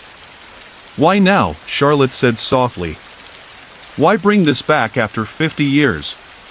"You think I know," Mrs. Mitchell said. 50 years is a circle. The city does its circles. Everyone who was young before the quake has a shadow they don't talk about. Maybe someone found it exactly where it fell. Maybe it got spit out. Lucas set the book on the table, palms flat like a negotiating priest. "If there is a practical question," he said, "it's who put it in the slot. The camera shows prints in the snow but no person. But there's another camera. The loading dock faces the alley, and across the alley is the staff entrance to the Performing Arts Center. They have a camera too." "You'd have to call," Charlotte said. "You'd have to ask them to show footage of our dock. You'd have to say a book came home by itself," Lucas said, and smiled without humor. "And they would say absolutely, sure, man, and call their friends. Or they'd say yes because they have their own cameras that show their own nothing." "Call," Mrs. Mitchell said. "My sister doesn't care if you sound strange." Lucas left the room. The book made this soft, settling noise. The house heating murmured and then was silent because it remembered the library was a house. Charlotte touched the first page again. The end paper had a note tucked into the pocket behind the checkout card, a small rectangle of folded paper that had been pressed so long into the dry that it had become the same color. Charlotte slid it out and opened it carefully. The crease was brittle and wanted to crack. The note had a graphite shadow to it, like someone wrote the words with their pencil resting inside an existing groove. Each letter was careful, shaped the way you shape letters when you're afraid they'll run away. She read aloud because the room wanted aloud. "I'm returning this in good faith. I'm returning it because the penalty is not mine. I never took it beyond the doors. I was only the messenger. Please check the inside map when you can see the moon." Charlotte closed her eyes. When you can see the moon in Anchorage in spring meant almost any clear night, earlier and earlier each day. It meant you couldn't trust the sky to hide anything for long. Lucas came back with his phone held like a shield. "The Performing Arts Center sent me a clip," he said. "They're nice because we let them park free when they have violin children. It's at 3:19. You want to see a piece of someone?" He set the phone down. The clip showed the alley in that washed-out grayscale that makes weather look like television. Snow fell straight in the still air, the kind of quiet snow that works hard. The loading dock door was a gray rectangle. Then something slid into the bottom edge of the frame, one boot toe, the edge of a wool skirt. The camera glitched, flooded the screen with white, and then it was snow again and the door to the return slot was swinging, and there were those prints. Not prints going away. Just a small trampled circle like someone stood there and grew tired of standing. "That's not nothing," Lucas said. He said it carefully. "It's not something I can make comfortable either." The phone vibrated in Lucas's hand. A text from an unknown number, return before penalty. The number was 4 digits and an exchange name printed above like a ghost. The screen shouldn't have been able to show it like that. "Someone's doing a gag," Lucas said, but his voice relocated down a hallway in the same building and was distant. Charlotte reached across to turn the page. Her finger paused above the paper. There were lowercase letters on the bottom margin in the pale graphite of a pencil that had been sharpened with a knife. Charlotte. It wasn't neat. It was a breath trying to be a word. It was a mirror in the wrong room. My sister called me that, Mrs. Mitchell said, when I was the only other Charlotte in the house. She made a game of it. She made me turn my head and then she would run. He said the tides made a clock inside the earth. Charlotte, the pencil said. If you stand at the edge and listen to the flats breathe, you can tell if they are coming for you. Charlotte swallowed a mouthful of water from nowhere. Her palms were cold. She knew the busy picture of herself, the sensible bangs, the cardigan, the keep-it-together stance of a person who had chosen a building to live her hours in because buildings have rules. She heard a bus go by on 36th. The sound slid along the floor and under the door and made a silver line in her head. We could put it back in the slot, Lucas said, not joking. We could put it in a plastic zip bag so it doesn't deform and leave it where we found it and say we declined an invitation. You can't send back an invitation by pretending you never opened it, Mrs. Mitchell said. It knows. And if you can choose pain now or pain later, the city will always teach you that lesson. It will always make you learn. You are strong, Charlotte said. You have learned too many lessons. I'm tired too, Mrs. Mitchell said simply. I would like a good ending. That is my greed. I think we get one good ending in a life if we pay attention. The rest are endings. They waited until the sky turned the weak blue of softened metal. They waited until the line of trees by the parking lot had that shadow that meant evening was a shape, not a time. They ate stale cookies from the staff drawer. They drank coffee that let the cold in with it. And then they took the book, wrapped it back in the brown paper, and put it in Charlotte's backpack like you hide a strange animal from the neighbors. They put on boots, hats, the memory of stepping carefully. They left by the back door and the snow made that creak that tells you it's new.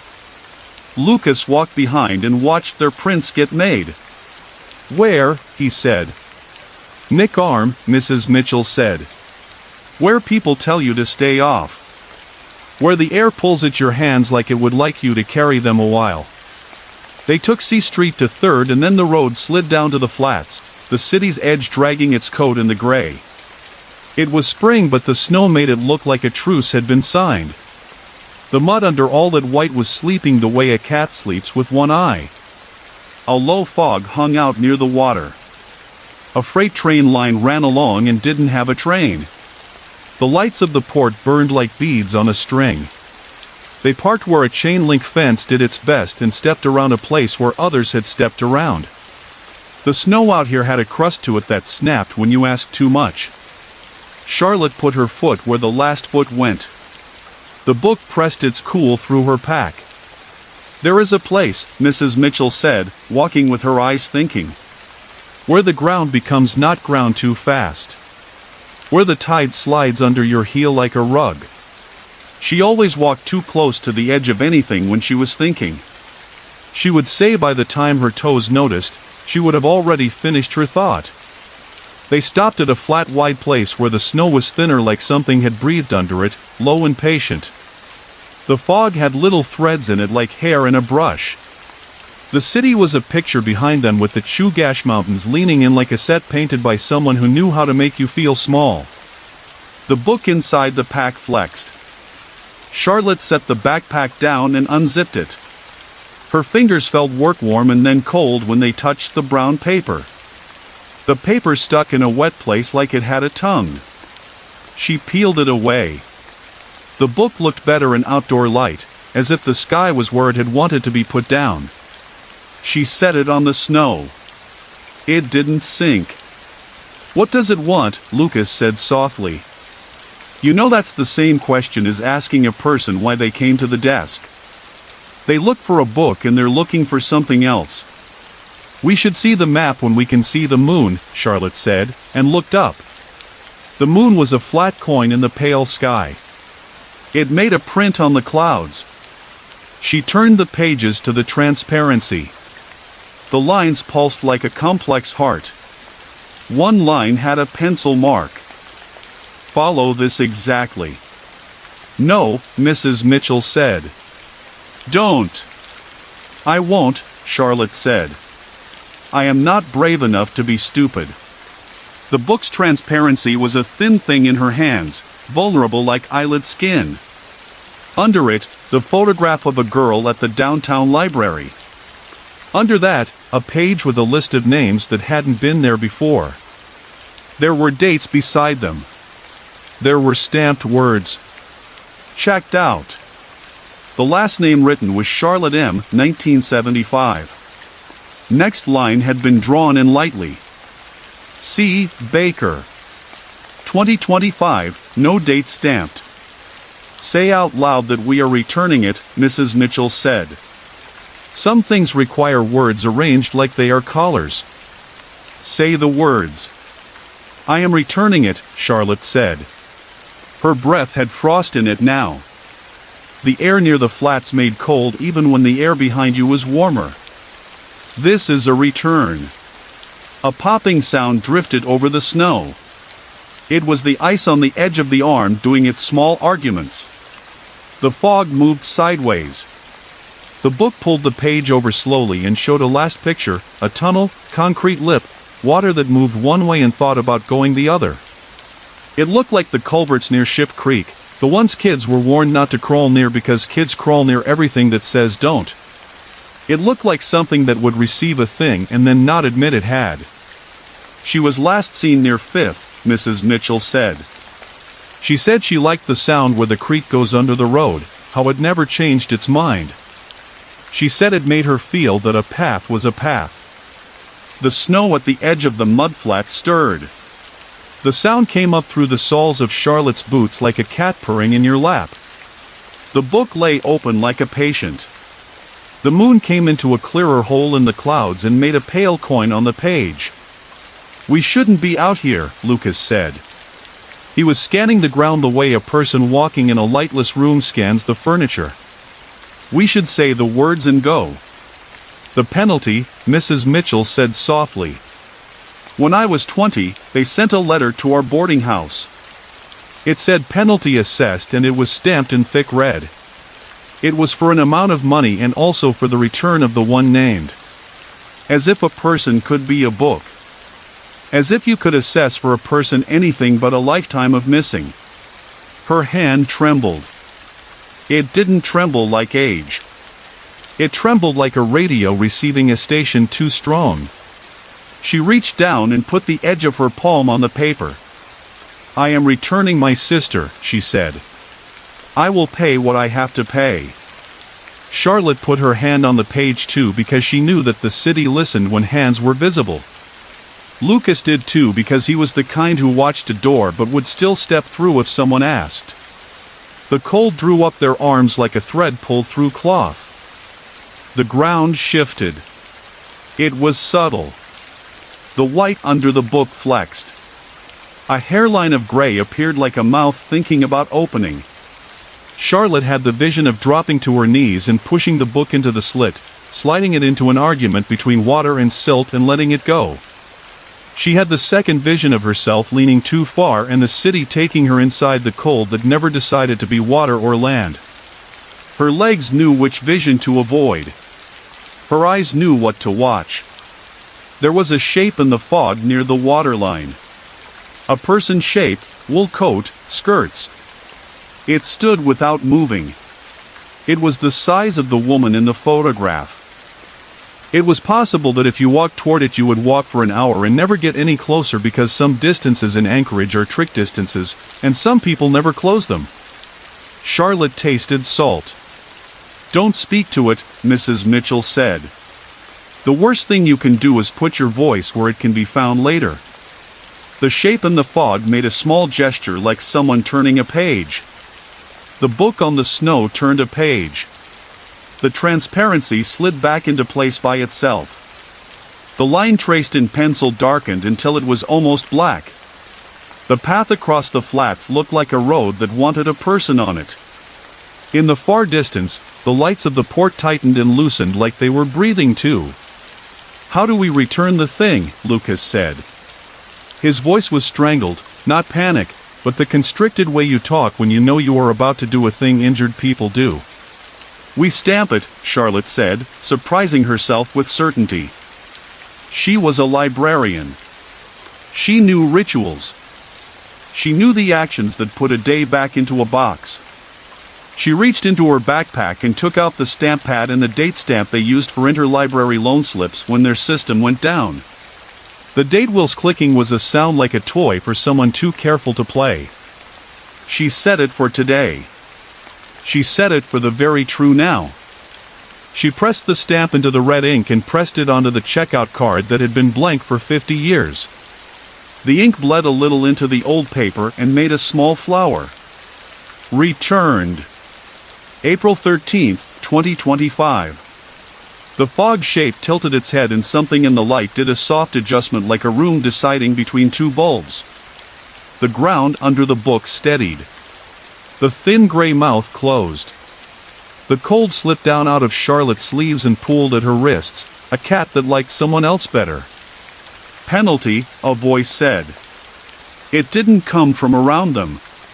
It came from the place words go when you say them under your breath for a long time, into the shoulder of your coat. It said penalty and made the little click noise like a cash register did when money used to have sound.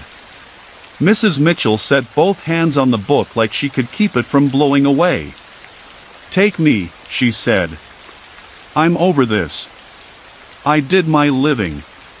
If something needs to be assessed, take me and let her be recorded returned.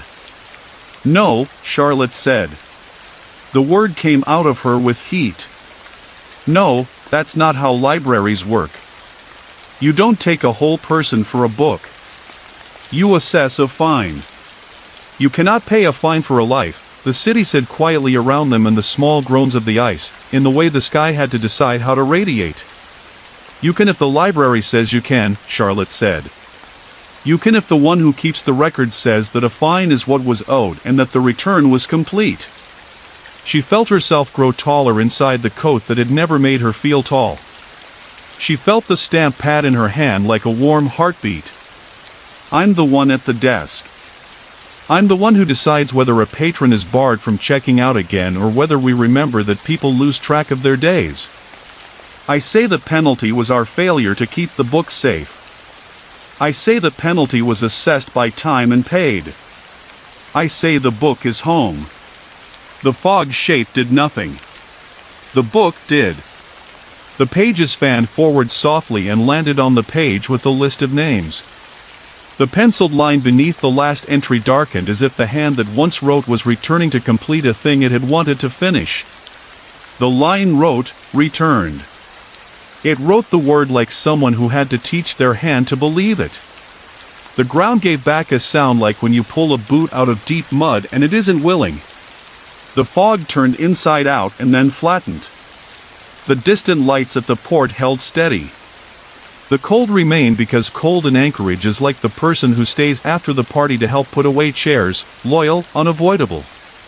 They carried the book back to the car without talking because some silences are a corridor you must walk the length of. In the passenger seat, the book rested on Charlotte's lap. It was no longer damp. It was cool in a way that meant it had achieved a room temperature that included a room with a view of the ocean. Lucas drove with both hands like the snow would congratulate him on that. Mrs. Mitchell stared straight ahead and blinked when she needed to like someone who had learned to do it on schedule. Back at the library, they didn't put the book on the shelf. They didn't check it into a place with a call number and a stern little label. They put it in the archive room behind the glass where donors looked like donors in pictures and the past had its own climate. The book rested against a stand that had once held a black-bound copy of the city charter. Charlotte wrote a card by hand. Anchorage and the Sea Roads. Returned April 13, 2025. On loan from a long time ago. She placed the card in front of the book.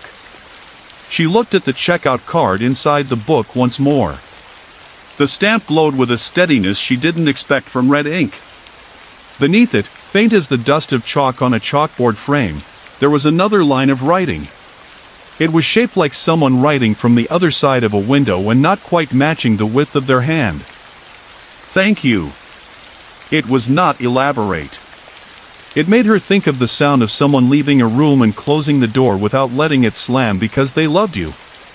That night, Charlotte went home to her small apartment on 15th that had a view of a dumpster and a slice of sky. The snow lay clean on the hood of her car and made a small lace on the edges of the street. She undressed slowly like she didn't want to startle the day. She turned out the light and listened to the building breathe. Somewhere a neighbor coughed. Somewhere water in a pipe clicked like a beetle. At 2 a.m., the phone on her nightstand vibrated. The number had an exchange name in 4 digits. She answered because she had the kind of brain that asked for trouble to come at a polite hour. "Charlotte," a voice said. It was a girl voice. It had the breath of 1975 in it. It had cigarettes smoked behind a diner and lipstick borrowed and replaced. "I couldn't go home because home moved every time I looked at it. But you made a room. You said the thing I needed someone to say." "I didn't say anything that wasn't true," Charlotte said. "I said the rules. I said the rules the way they're supposed to be said." "You said them like you believed them," the voice said. "They never believed in me. The men at the creek said things like weather. You believed in me like a librarian. That is a different shape." The line went quiet. A faint sound came through like a tide on a television left on in a room no one used. He said the mud breathes like a thing that sleeps with one eye. He said the sea roads are not for feet, not for mine, not for anyone young. He said a penalty is something you put between a person and a door. You took it away. "What does it look like where you are?" Charlotte asked before she could talk herself into silence. "It looks like a hallway of water," the voice said. "It looks like a room where snow can't decide if it wants to be inside. It looks like the old downtown library if the stacks were made of fog. It looks like a place where the rules won for once." The line ended with the click of a handset put gently back in its cradle. Charlotte put her phone face down and lay in the dark with tears pooling strangely in her ears because she didn't sit up to let them go somewhere decent. She thought about her city. She thought about the books that came and went without fanfare and the ones that announced themselves like weather. She thought about the words people needed to hear. She slept. She woke to the radio saying 3 degrees above freezing and the sky shading into something that might be blue by 9. At the library, the books sat behind the glass. The red stamp looked like a heart in a chest. Charlotte went to make coffee and found, by the sink, a damp circle on the counter shaped like a small round body had set itself there briefly. She wiped it with a dishcloth. The cloth smelled faintly of the sea at a place that insists it is not the sea. Lucas leaned on the door to the staff room and said, "The Performing Arts Center sent me a second clip." At 3:22, after the slot swung open, the prints outside disappeared. Not someone walking away. Just, no prints. Like the snow took a breath and forgot them. "Good," Charlotte said. "That makes sense." "As much as anything," Lucas said. He shifted. He looked like a man who wanted to ask whether they should put the book on a display with a title card that said House Ghosts and You. He looked like a man who would not. Later, Mrs. Mitchell came in with a paper bag and gave Charlotte a photograph, the kind with scalloped white edges. 2 girls in thick coats stood by the downtown library doors. One held a book to her chest like a child. Their faces looked like the city had said a nice thing to them in passing and they weren't sure how to accept it but wanted to try. On the back, the older sister had written Charlotte X2. "I thought you should have this," Mrs. Mitchell said. "You were brave in the way that counts. Not the kind where you lean over a place that wants you. The kind where you say the right words and mean them. You were brave first," Charlotte said. "For 50 years. Mrs. Mitchell smiled. "I will go to the creek once more," she said. "Not to speak. To stand near and say to myself she is not there, she is not in there like a spoon in a drawer. She is in the part of the city that gets to keep a piece of the good. It's nice for a place to have some good. I will say that out loud once the trucks go by." When she had gone, Charlotte walked alone down the quiet center aisle of the library. The carpet gave soft steps back to her. She moved past Alaska history, past mountains and light and ice, to the shelf where the call number would have put Anchorage and the sea roads if it had a call number that worked anymore. She stood in the space between two other books and felt the very slight draft that the heating system gave this shelf. It felt like a breath, not a cold one this time. It felt like the book was in the right building. It felt like the building knew. That evening, a man came in with wet cuffs and asked for books about survival on the mudflats. He said his nephew thought they could run across because it looked like it would hold them. Charlotte guided him to modern guides that said in plain words don't. She didn't mention the older volume behind glass. He checked out 2 paperbacks and a bright glossy one with terrible photographs. He did not look like a man who read often, but tonight he looked like a man who would read with his elbow on a table like a person studying. She stamped his books. She stamped the date in the right place. As he left, he turned and said, "Do you ever get books back after so long it makes you want to sit down?" "Yes," Charlotte said. "Sit if you need to. We have chairs." After closing, when the snow had melted into small shining islands among the tire ruts, Charlotte turned the library lights down aisle by aisle. The building sighed into its night wait. The archive room was last. She stood with the door open a fraction and listened. It was not the silence of a dark place with no heart. It was the silence of a living thing that had been fed. The book lay with its cover closed. On the end paper, beneath the date stamp, there was a new line that hadn't been there in the morning, faint as a breath on glass, that would probably look like nothing to anyone else without this night in their pocket. It said "do" when remembered. She turned the key. She went home through the snow that had stopped lying and started telling the truth of spring, which is that it leaves slowly, and then all at once. The streets were still covered, bright in the streetlights. Her boot prints from the morning were gone, not blown, just disappeared into the whiteness as if the day had chosen to tidy itself. Above, the moon made its quiet round. The city under it was a room with rules. If you know the rules, it will let you sit. If you mean them when you say them, it will let you stay. Days after, a boy brought in a book he had found at the edge of a thawing culvert, swaddled in an orange garbage bag, delicate as a bird. It was some old volume from the 70s about tides, not the one, just one like it, ruined. He said his uncle told him to carry it like he would carry a baby rabbit. He said it looked like a map trying to be a book. He asked if the library could throw it out in a holy way. Charlotte said yes, and did. She placed it carefully in the bin that took books that had lost the ability to be books, and she whispered, "Thank you for trying." That evening, when she checked the whole shelf, there was a slip with her own name on it. The slip had the stamp from the old downtown building. The book that came with it was not a book. It was a thin notebook with blank pages and a pencil tucked into the spiral.